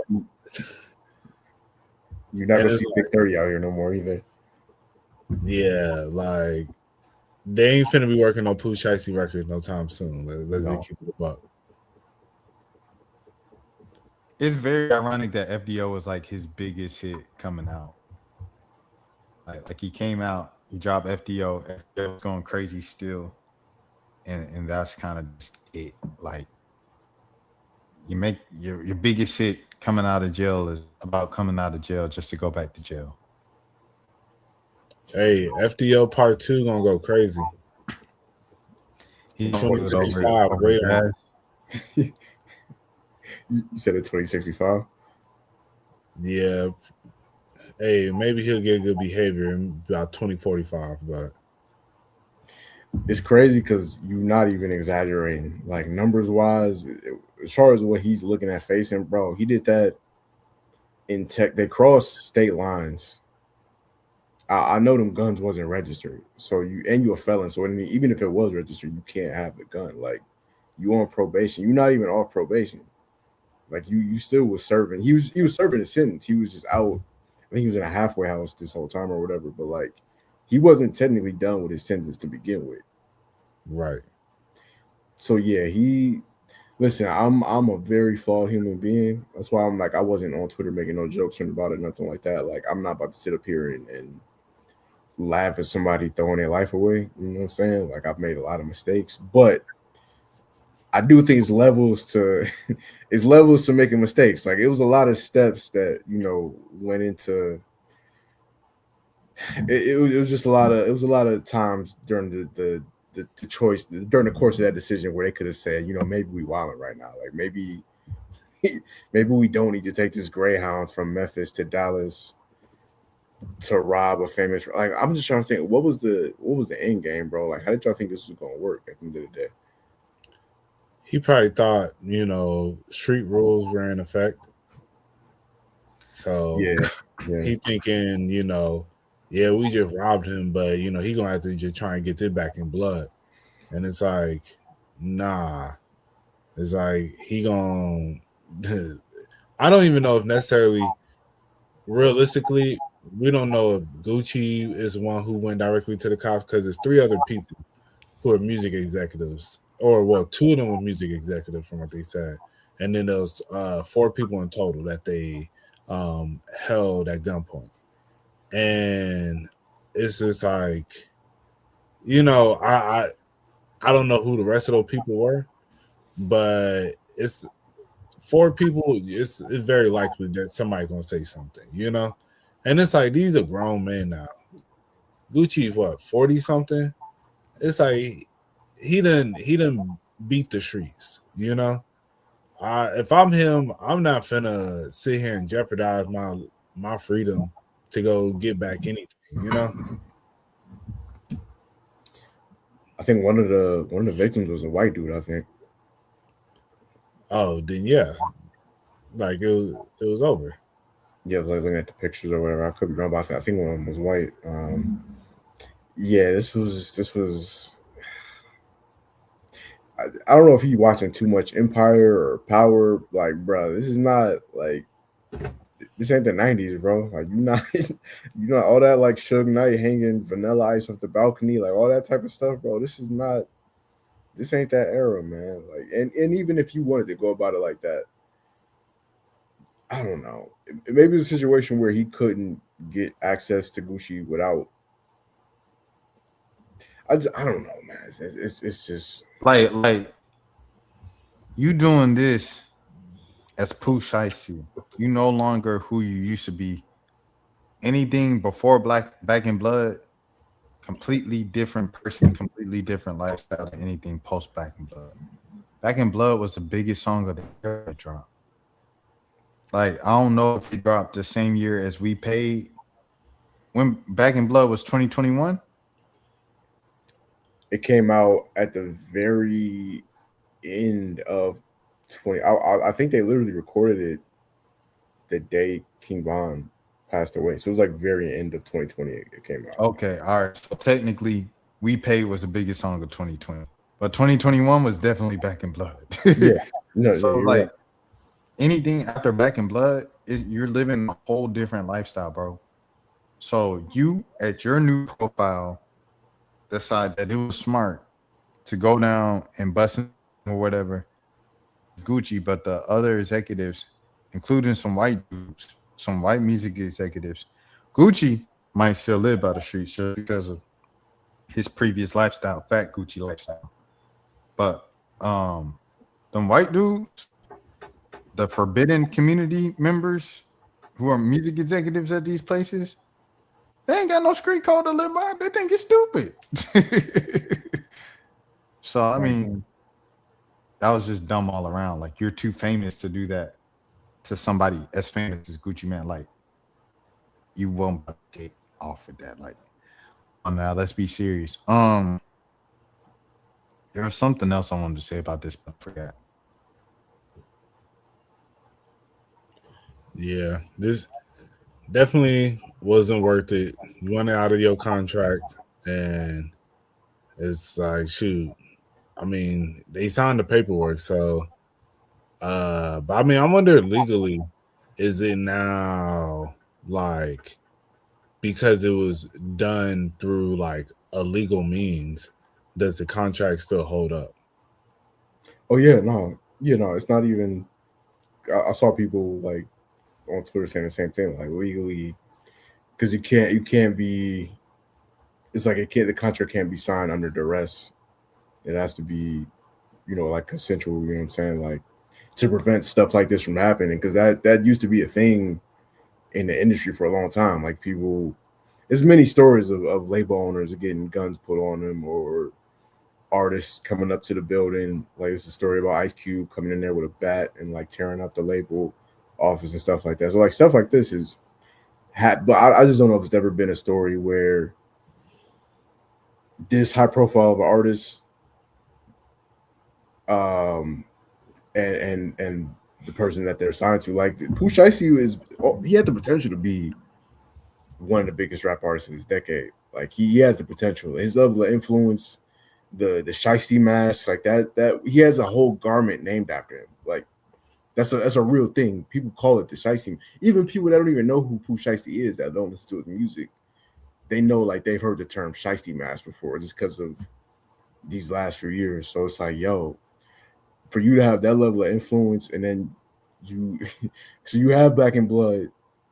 You rob a sneaker, you rob a sneaker salesman in a parking lot in a yellow McLaren, and then you shoot somebody in the club around the same time. You go to jail. You get a sweetheart deal. He only got like 5 years. You go to jail. You come back. You just as hot as you was before you came back when FDO comes out. Like FDO comes out, hit song instantly, and then you don't follow it up. And now it's kind of, I don't want to be like too pessimistic about it, but it's looking like it's over for him, unfortunately. It ain't nothing to like big up him about. Good job, bro. Real way to stay real, bro. Now see, that's how you get messed up, doing stuff like that, trying to mock this situation. Maybe him and TK can come out with a collab EP, you know what I'm saying? But I was gonna say FDO is like the new race. Like you ain't, it's the same way that's gonna end up being TK's biggest song. Like FDO might end up being either that or Back in Blood will end up being his biggest song. Boy ain't even get to perform it. It's crazy. But I mean, shoot, that man, I think, with all this, bro, you realize some people don't care about jail. Like going to prison don't really mean what it means for the normal everyday person. It's just like, all right, like I saw this one thing. It was like a fake clip where Pooh Shiesty was like, it was a fake clip, and the caption said Pooh Shiesty said that he should have just, kabanged him. And realistically, that's probably what he's thinking in his head right now. He's like, shoot, if I'm gonna go to jail anyway, I should have just went ahead and did X, Y, and Z. Man, if he did that to Gucci, man, bro, you think, man, 404 weekend would be a completely different. It would be nothing but Gucci tributes the whole weekend. Bro, facts. That's dark. Bro, for real though. No, it's true though. If that, I don't know what speed that to existence, but if it did happen, that would be the case. Yeah.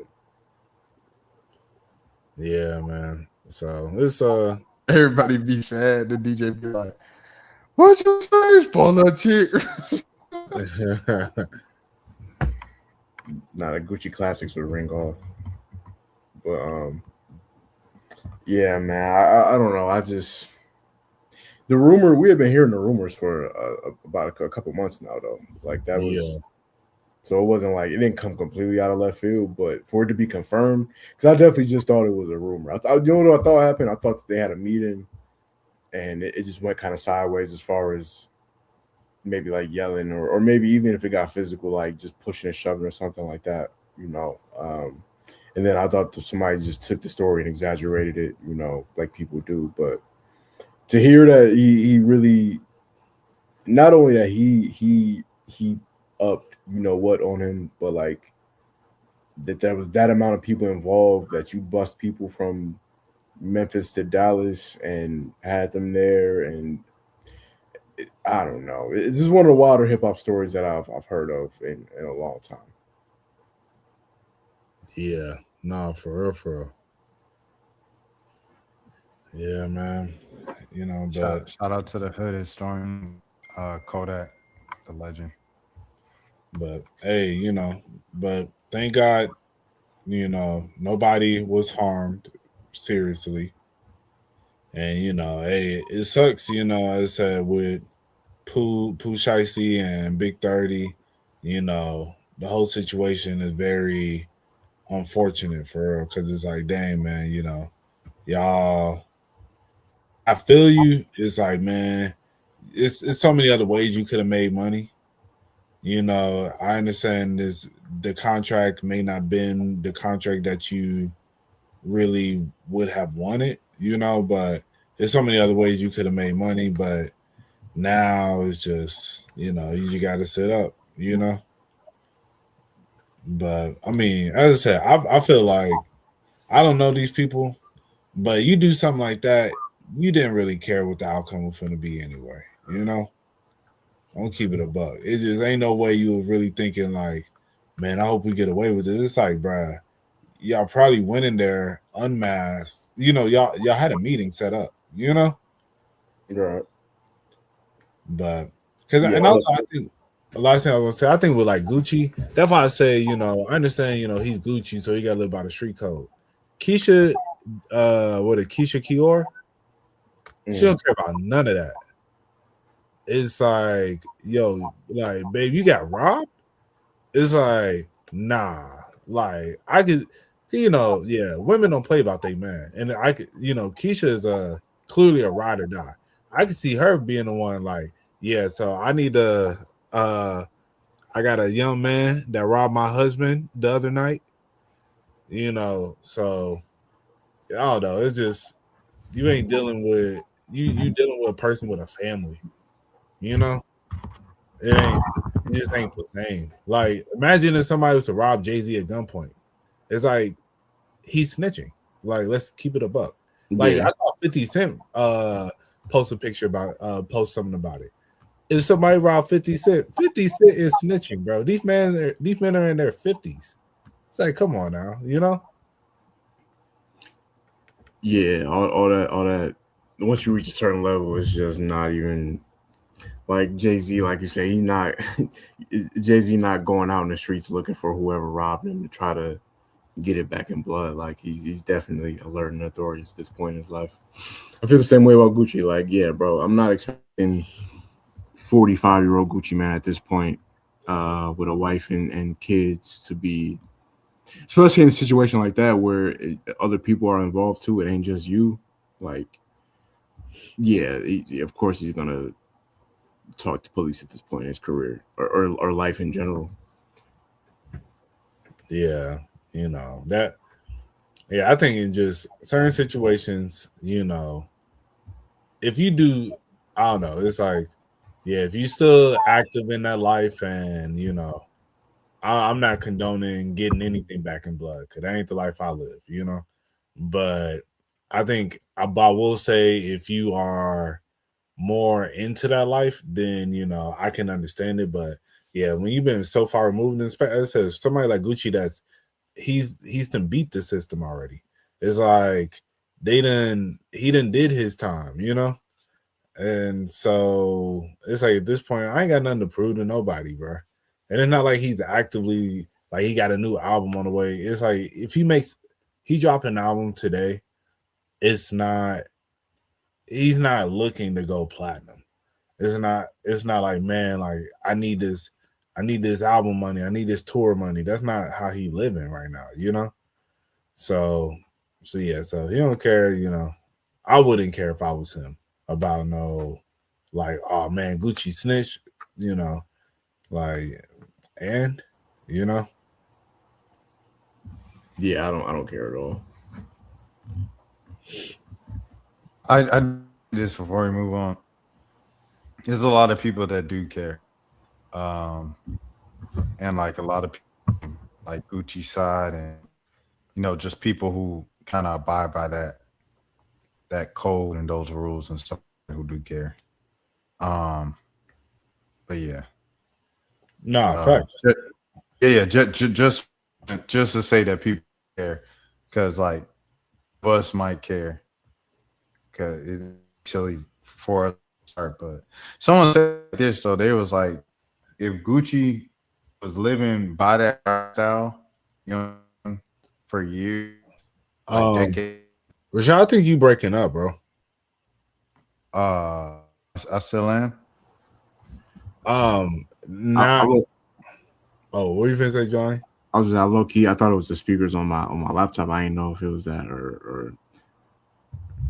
Yeah. It like the connection been kind of spotty this episode, Rashad. My bad. No, you good. It just like I just couldn't really understand what you were saying. I was just saying,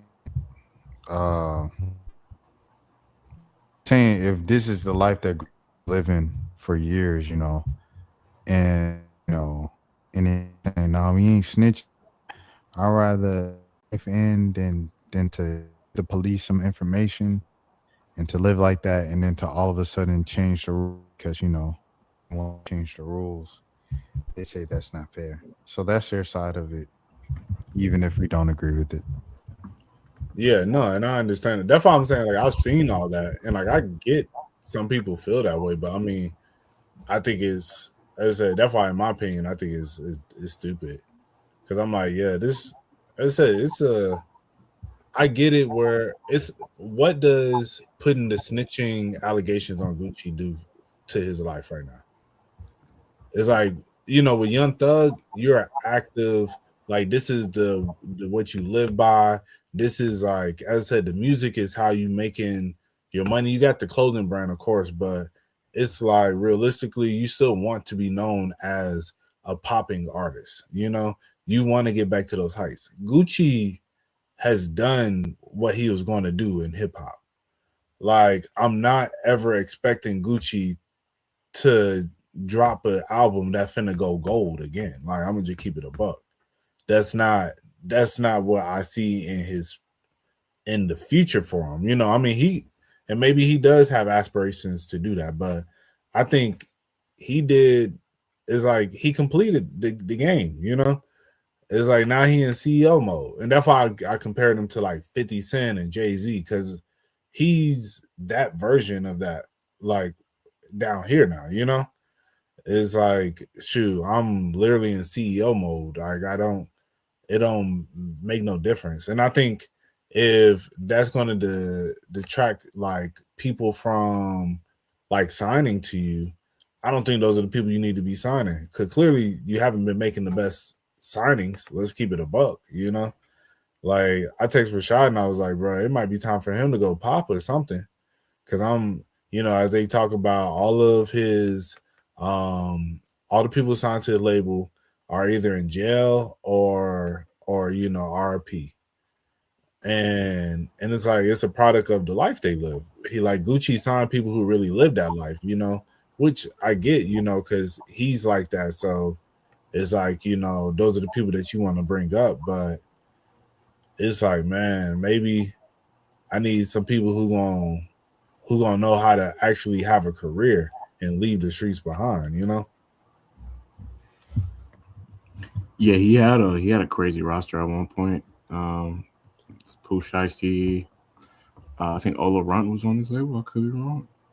I'm not sure if he was or not, but yeah. I mean, Pooh Shiesty, Big Scar. I think his name is Fujiano. Rest in peace, Enchanting. Rest in peace, Big Scar.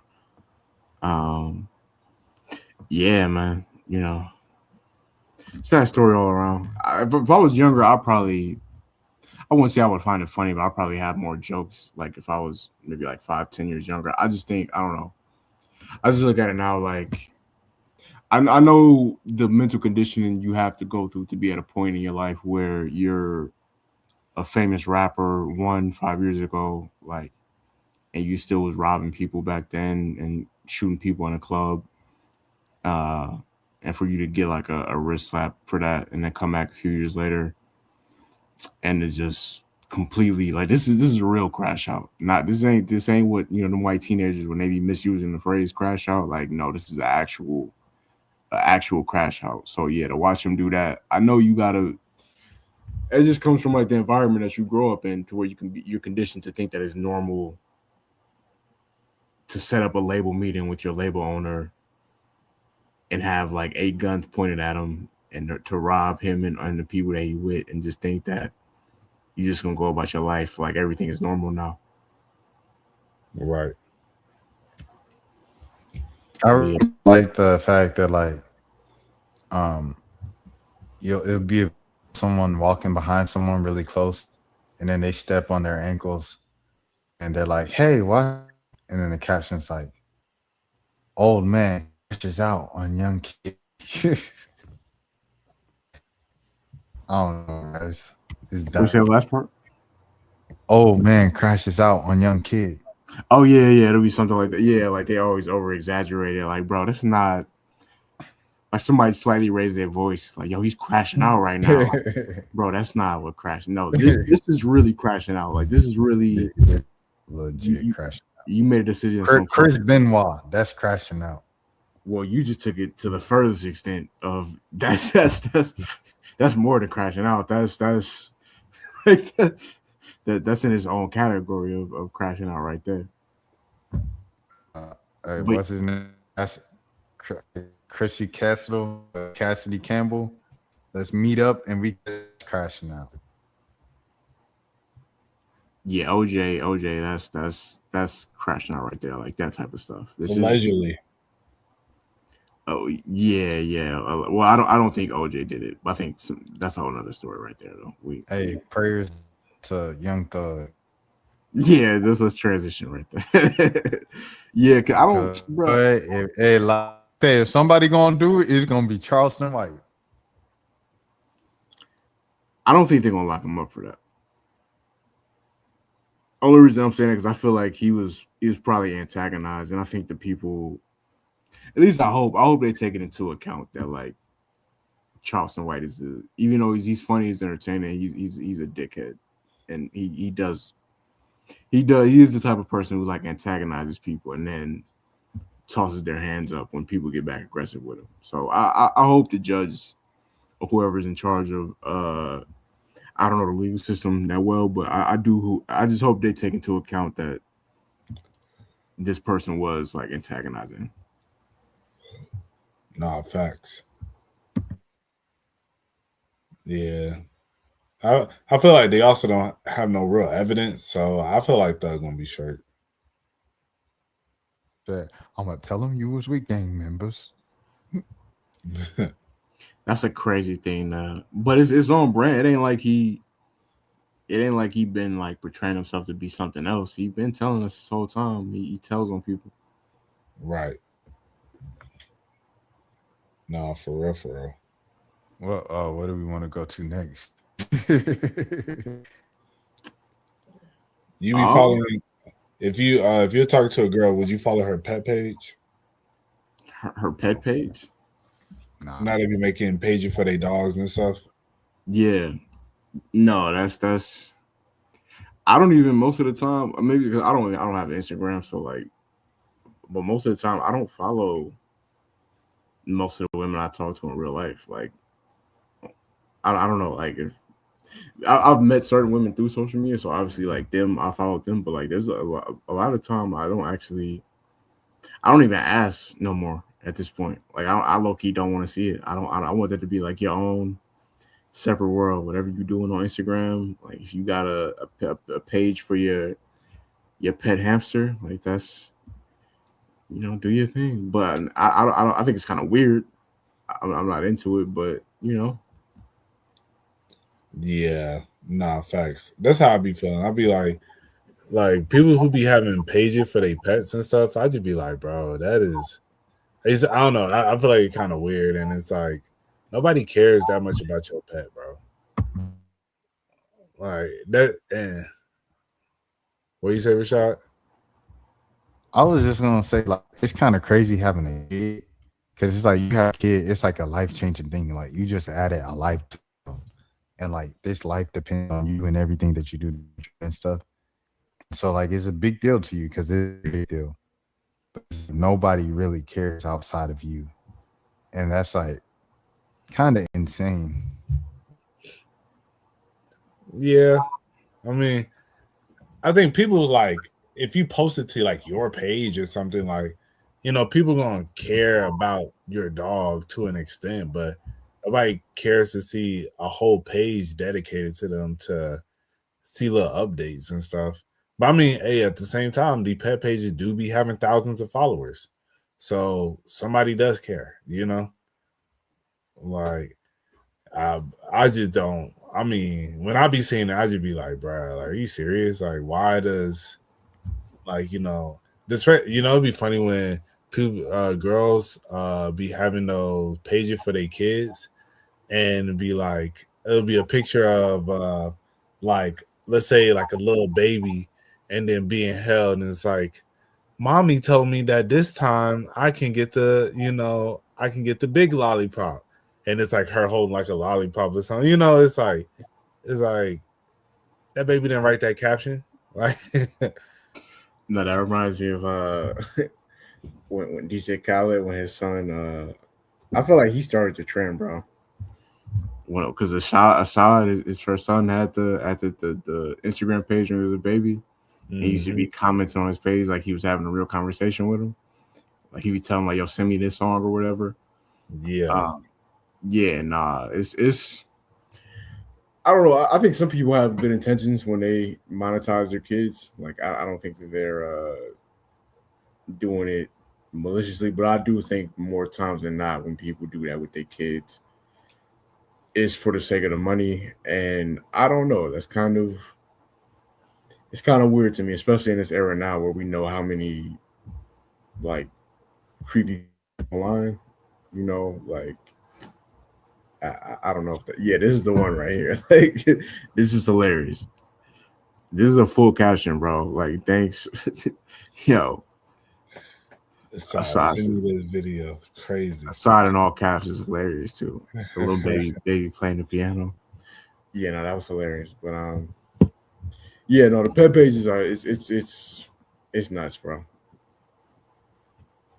Nah, for real. Send me this video. It's hilarious, bro. Yeah, Yeah. I mean, but that's what I'm saying, bro. Like, if people feel that way about real life humans, just imagine your pet. Like, people care even less about your pet. Like, yeah, I know it's insane to just conceive because this pet is your world and Skippy is just the greatest thing, but nobody cares, bro. right. But like, I ain't gonna lie, people care, but people only care to a certain extent. I think that's the better way to say it. Like, people care about your kids, people care about your pets if they really know you and stuff like that, and especially if they met the pet themselves. But like, they don't care to like the little, every little, you know what I'm saying? You sending me, oh, look what they had for lunch. Oh, they just took a nap. Oh, they just pooped. Like, they don't care enough for that, bro. Yeah, I'm not following your dog's fake page on Instagram. I'm not watching your dog's story. That's what I'm saying. I know that had to come from like a real life place because you just asked that out of left field. Yeah, I just be seeing it on the gram, and it was like somebody in particular who I saw, like, and I was like, yo, this person, they did not make a page for their dog. Right. And I see it all the time, but then it was just like one person particular, and like they only got like 30 followers. And I'm like, bro, it's like, I get it as a celebrity, you're a celebrity and stuff, and so you feel like, oh, I want to make Meg Thee Stallion got the page for her, like her what is that, her Frenchie, I get that, but I'm like, fam, you're not even popping on the gram enough yourself. Like, you Right. think somebody want to follow your dog? Right. Yeah, no, you got to be at a certain level to pull it off. Yeah. Yo, do y'all watch? Oh, what you say? I was just gonna say, how'd y'all feel about Holly like big up in DDG's fatherly skills? You think it's like it? Do you think it's an attempt to like persuade the judge to allow her to post Halo again? I didn't see it.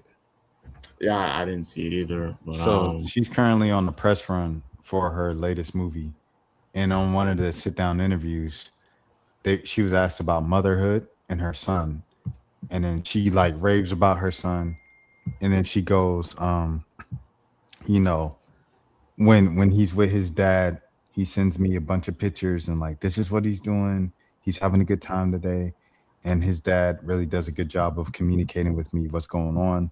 So I kind of feel at ease, and I know, hey, it's all right that I'm at work and I'm doing this at work to provide for my son ultimately.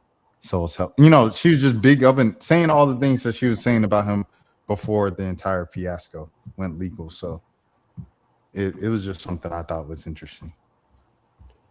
Yeah, no, that's crazy. I mean, seems I don't know, that whole back and forth was unnecessary from the beginning. I think Like an argument that just went too far. Yeah, that's one of my biggest pet peeves of women is women mobilizing other women against a man just because you feeling upset. It's like I think just how they kind of made it like a whole hate train. Like black women were big on the DDG hate train and stuff. I think it was just kind of crazy personally, but and now he's always going to have that somewhat of a like a tent, like a little like taint on his name, where they're gonna be like, oh, DDG was, I said like his feeling toward, they're gonna feel like he doesn't respect black women, blah blah blah, no matter what he does, because some people already they don't feel protected in their everyday life. So when it's a celebrity they like, kind of, as I said, you get mobilized against that person, you're going to be like, oh, like, yeah, we hate this guy too. So, but I'm glad, I'm glad she's speaking fond of him again, and hopefully it don't ever get to that point anymore. yeah, all I'm gonna say is that I love black love. You know what I'm saying? That's really all I got to say about the tell. I don't want to see no like Maury, no Jerry Springer type situations. From our young black celebrities. So if they doing well, if they getting along, I think that's dope. You know what I'm saying? Shout out to the Little Mermaid and her family. Put me on. If you're watching this, Holly, let Chloe know. Your boy is available. I don't have as much money as I think she was dating Burna Boy at one point. I don't have as much money as Burna Boy, but we could hit like Waffle House or something like that. Right. They real Cobb County girls too. Smyrna. Facts from Mableton. Smyrnaville. Right. Really from the trenches of Cobb. Really, really from the mob. Mob County. Scary. Chloe and Holly, man, for sure. Real London legends. That's why I still will not speak just like out of pocket about Holly, regardless of whatever, because she's from Cobb. She from Atlanta. Facts. Can't do that. Yeah, Cobb County legends. They definitely on the list of Cobb legends. For sure. If we had to, let's do this before we get to 2 Chainz. Do we want to do a Cobb's legends list? I I don't think I could think of any like off top enough to make an adequate list. Yeah. Yeah, and I feel like we kind of made a Cobb's legend list before. We've never done Chloe and Halle. Well, we didn't bring up Chloe and Halle, but we did a list of People from like Cobb. I think Marietta we done for sure. True. Okay, yeah, we did do Marietta, not Cobb. BK the Ruler. We'll run through a few quick. Yachty, Michael made it. K Camp.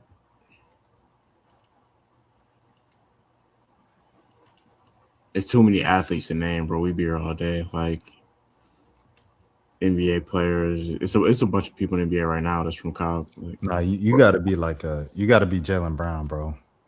The rest of y'all ain't win no championships, y'all ain't win no MVPs. Y'all don't count. Dansby won the World Series. yeah, he did. That's probably like some obvious ones. It's I'm trying to think.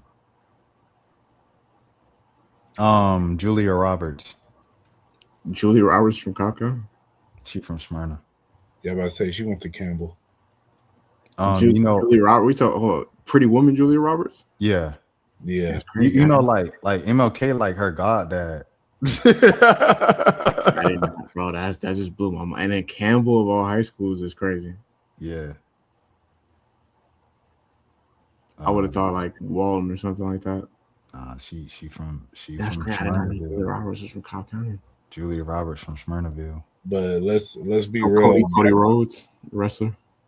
Cody Rhodes from Cobb? He went to Lassiter. I did not know that. What were you about to say, Mo? Oh, I was about to say, I'm pretty sure Smyrna was a different area when Julie Roberts was. Yeah, more than likely. Yeah. I would say. Flauger's from Cobb. I thought she was from. She from Savannah, but she went to high school as Sprayberry. Oh, okay. Does that count, or should I take her off? No, if we include in Jaylen Brown, because Jaylen Brown technically not from Cobb, he's from Gwinnett. Yeah, he's from Tucker. Yeah. So yeah, I mean we got a pretty This the Cobb County Hall of Fame. There's probably some names we're missing too. Older names for sure. Let me see, like notable Cobb County natives. Eric Zier. No way. Salute to Eric Zier. Yeah, Georgia, UGA legend. Salute. We talking about Jaylen Brown won an MVP. You know what I'm saying? Finals MVP. Like, I mean, you put Flaw J in there. Flaw J won a national championship. Yeah, he got a song with Lil Wayne. Okay, you put BK the Ruler in there. Okay, BK the Ruler is the one that has an argument with Eric Zier. You know the AJC make you pay for everything. Hey, and shouts out to the AJC, man, because they had some layoffs and everything like that. Like they haven't, ended the physical paper and everything like that. Let me see. Oh, whoa, Vicky. Whoa, Vicky. No, we're not putting her on that list. Dang, I don't know none of these. Oh, Barrett. Travis Tritt. Yeah, that boy Ernest Barrett. Who? Ernest Barrett. Who that is? Barrett Parker. Yeah. I hear that, boy. Barrett Parker, yeah, boy. Who are these? Yeah, I don't know. These white folks. I know Travis Tritt. They don't even have Travis Tritt is Tanner's cousin.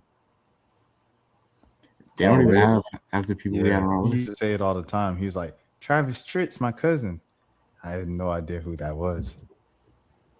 Yeah, they're missing people from this list right here. A lot. Bro, look at this, bro. Like yeah, that's crazy.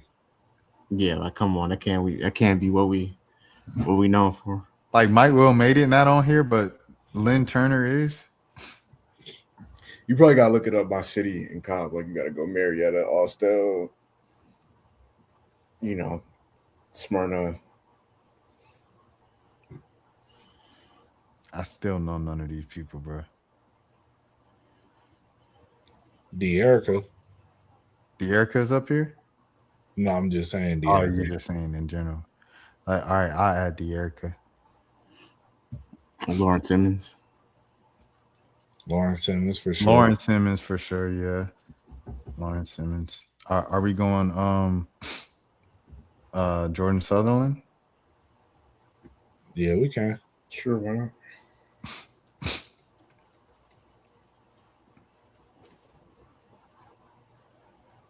All right, how many is this? 1, 2, 3, 4, 5, 6, 7, 8, 9, 10, 11, 12, 13. 13.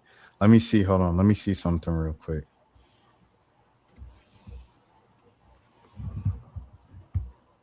It's a pretty good list. I feel like we got a Okay, good I was representation. just checking. We don't see nothing though. Okay, but shout out to BK the Ruler anyway though. Yeah, that's what I was like, yeah. So we taking BK the Ruler off?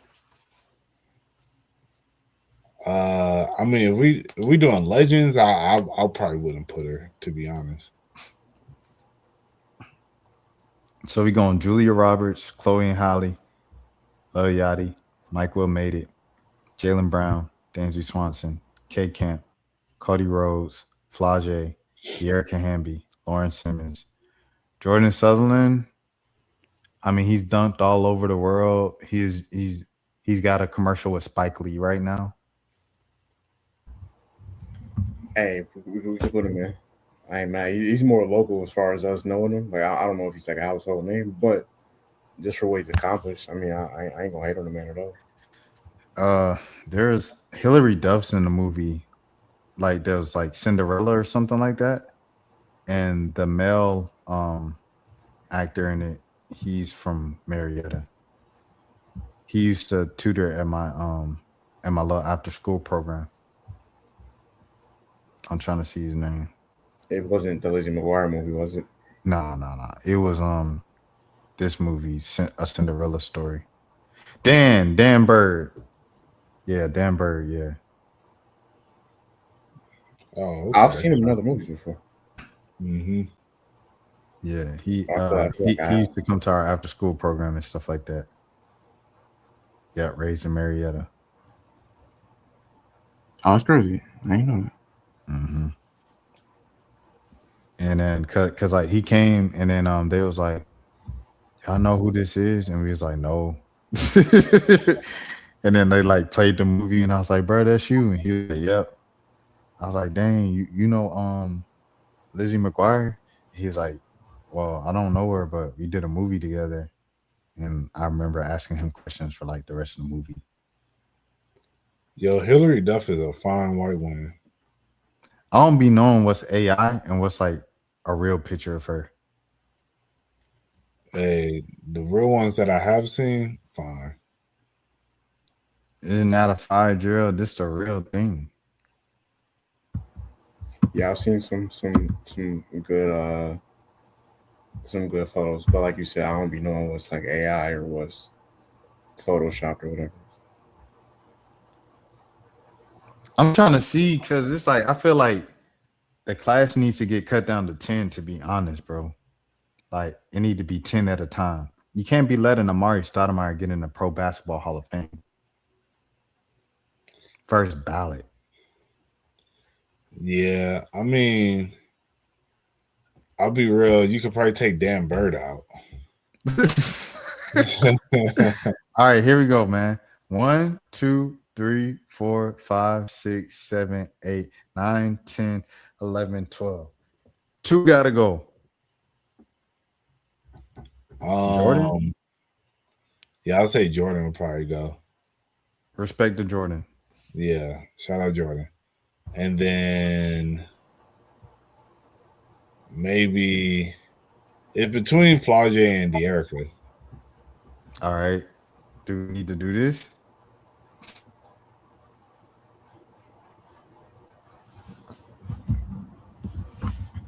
$2.1 million. Whenever it want to load again. There it is. 2.1 mil. And I know De'Erica don't have 2.1 million followers. I mean, I kind of would put De'Erica over Flaw J just because of the fact of she's had a long career in the WNBA. You know, it's like Flaw J, you know, great player, but she still got to make it to the W and actually have a sustaining career. Flau'jae signed to Rock Nation, and she got a song with Lil Wayne. I mean, that's cool, but in 5 years, there's no telling. And like, and I'm not saying this to like diss her or anything, but I'm like, there could be easily a chance that 5 years from now, the basketball could be fizzled out, and then it's like the music ain't really hitting, and then we'll be like, that's why I think like Flau'jae she still have more to prove. Like I think for like in the heat of the moment, it feel like Flau'jae, but I just think with De'Erica, like I said, she's a multiple time All Star. Like hasn't she won a WNBA championship? Yeah, a couple. Yeah, you know that's why I'm like, if and I get it, like Flau'jae is signed to Rock Nation, And she won a got national championship. yeah, you know, which is a great feat, but I think it's just she has still more to accomplish, you know. But I mean, I don't know. That's just how I will look at it. But I can see you putting Flau'jae over De'Erica. But if I'm like De'Erica got stained in the game, you feel me? Like she's really like a staple in the W, you know? That's a fact. Flau'jae got more followers than K Camp, De'Erica, but it's like that's one of them things where it's like followers ain't everything. Yeah. All right, well, I guess Flau'jae's gone. I guess she reps Savannah anyway. I'm about to say, what do you think, Jelani? I feel like that's a good list right there. We got to get it down to 10. 1, 2, 3, 4, 5, 6, 7, 8, 9, 10. All right, that's 10. Yeah, I was gonna say, I thought we was down to 10. Yeah. Yeah, that's a respectable. Then we got 2 whites. Yeah. That's probably more. We got 3. Cody Rhodes. Nah, I got Julie Roberts and Cody Rhodes. That's it. And Dansby. Oh, Dansby. Yeah. Oh, yeah, I'm tripping. Dansby Swanson going hard. You really got 3.5. Who that? Oh, De'Erica. Yeah. Shout out De'Erica. Shout out to Shannon. Right. Yeah, hashtag representation. All right, bet. Are we ready for 2 Chainz? Oh, we that's why I was like, we gotta do the 2 Chainz tonight. I was gonna say I feel like we did the Kanye. Bro, the Kanye list took an hour, bro. Yeah, that was I think we can say that 2 Chainz one for the next one. For the listeners, we're gonna every week we want to do a segment where we pick like an artist that we all a fan of and we rank our 5 favorite songs. But we did a curveball. I'm actually happy we did it because it turned out to be a great discussion. But we just ended up ranking our favorite songs or the best songs of each Kanye album instead this week. But yeah, going forward, that's gonna be a segment that we do where we just pick an artist and we name our top 5 favorite songs from the artist. So y'all look forward to that. I felt like the discussion of Kanye was better than an hour of what's snitching and what's not, because I felt like we did that enough. Like not us in particular, but the internet did that enough with the YSL trial. Like the what's snitching and what's not topic was just outplayed with the whole YSL trial, bro.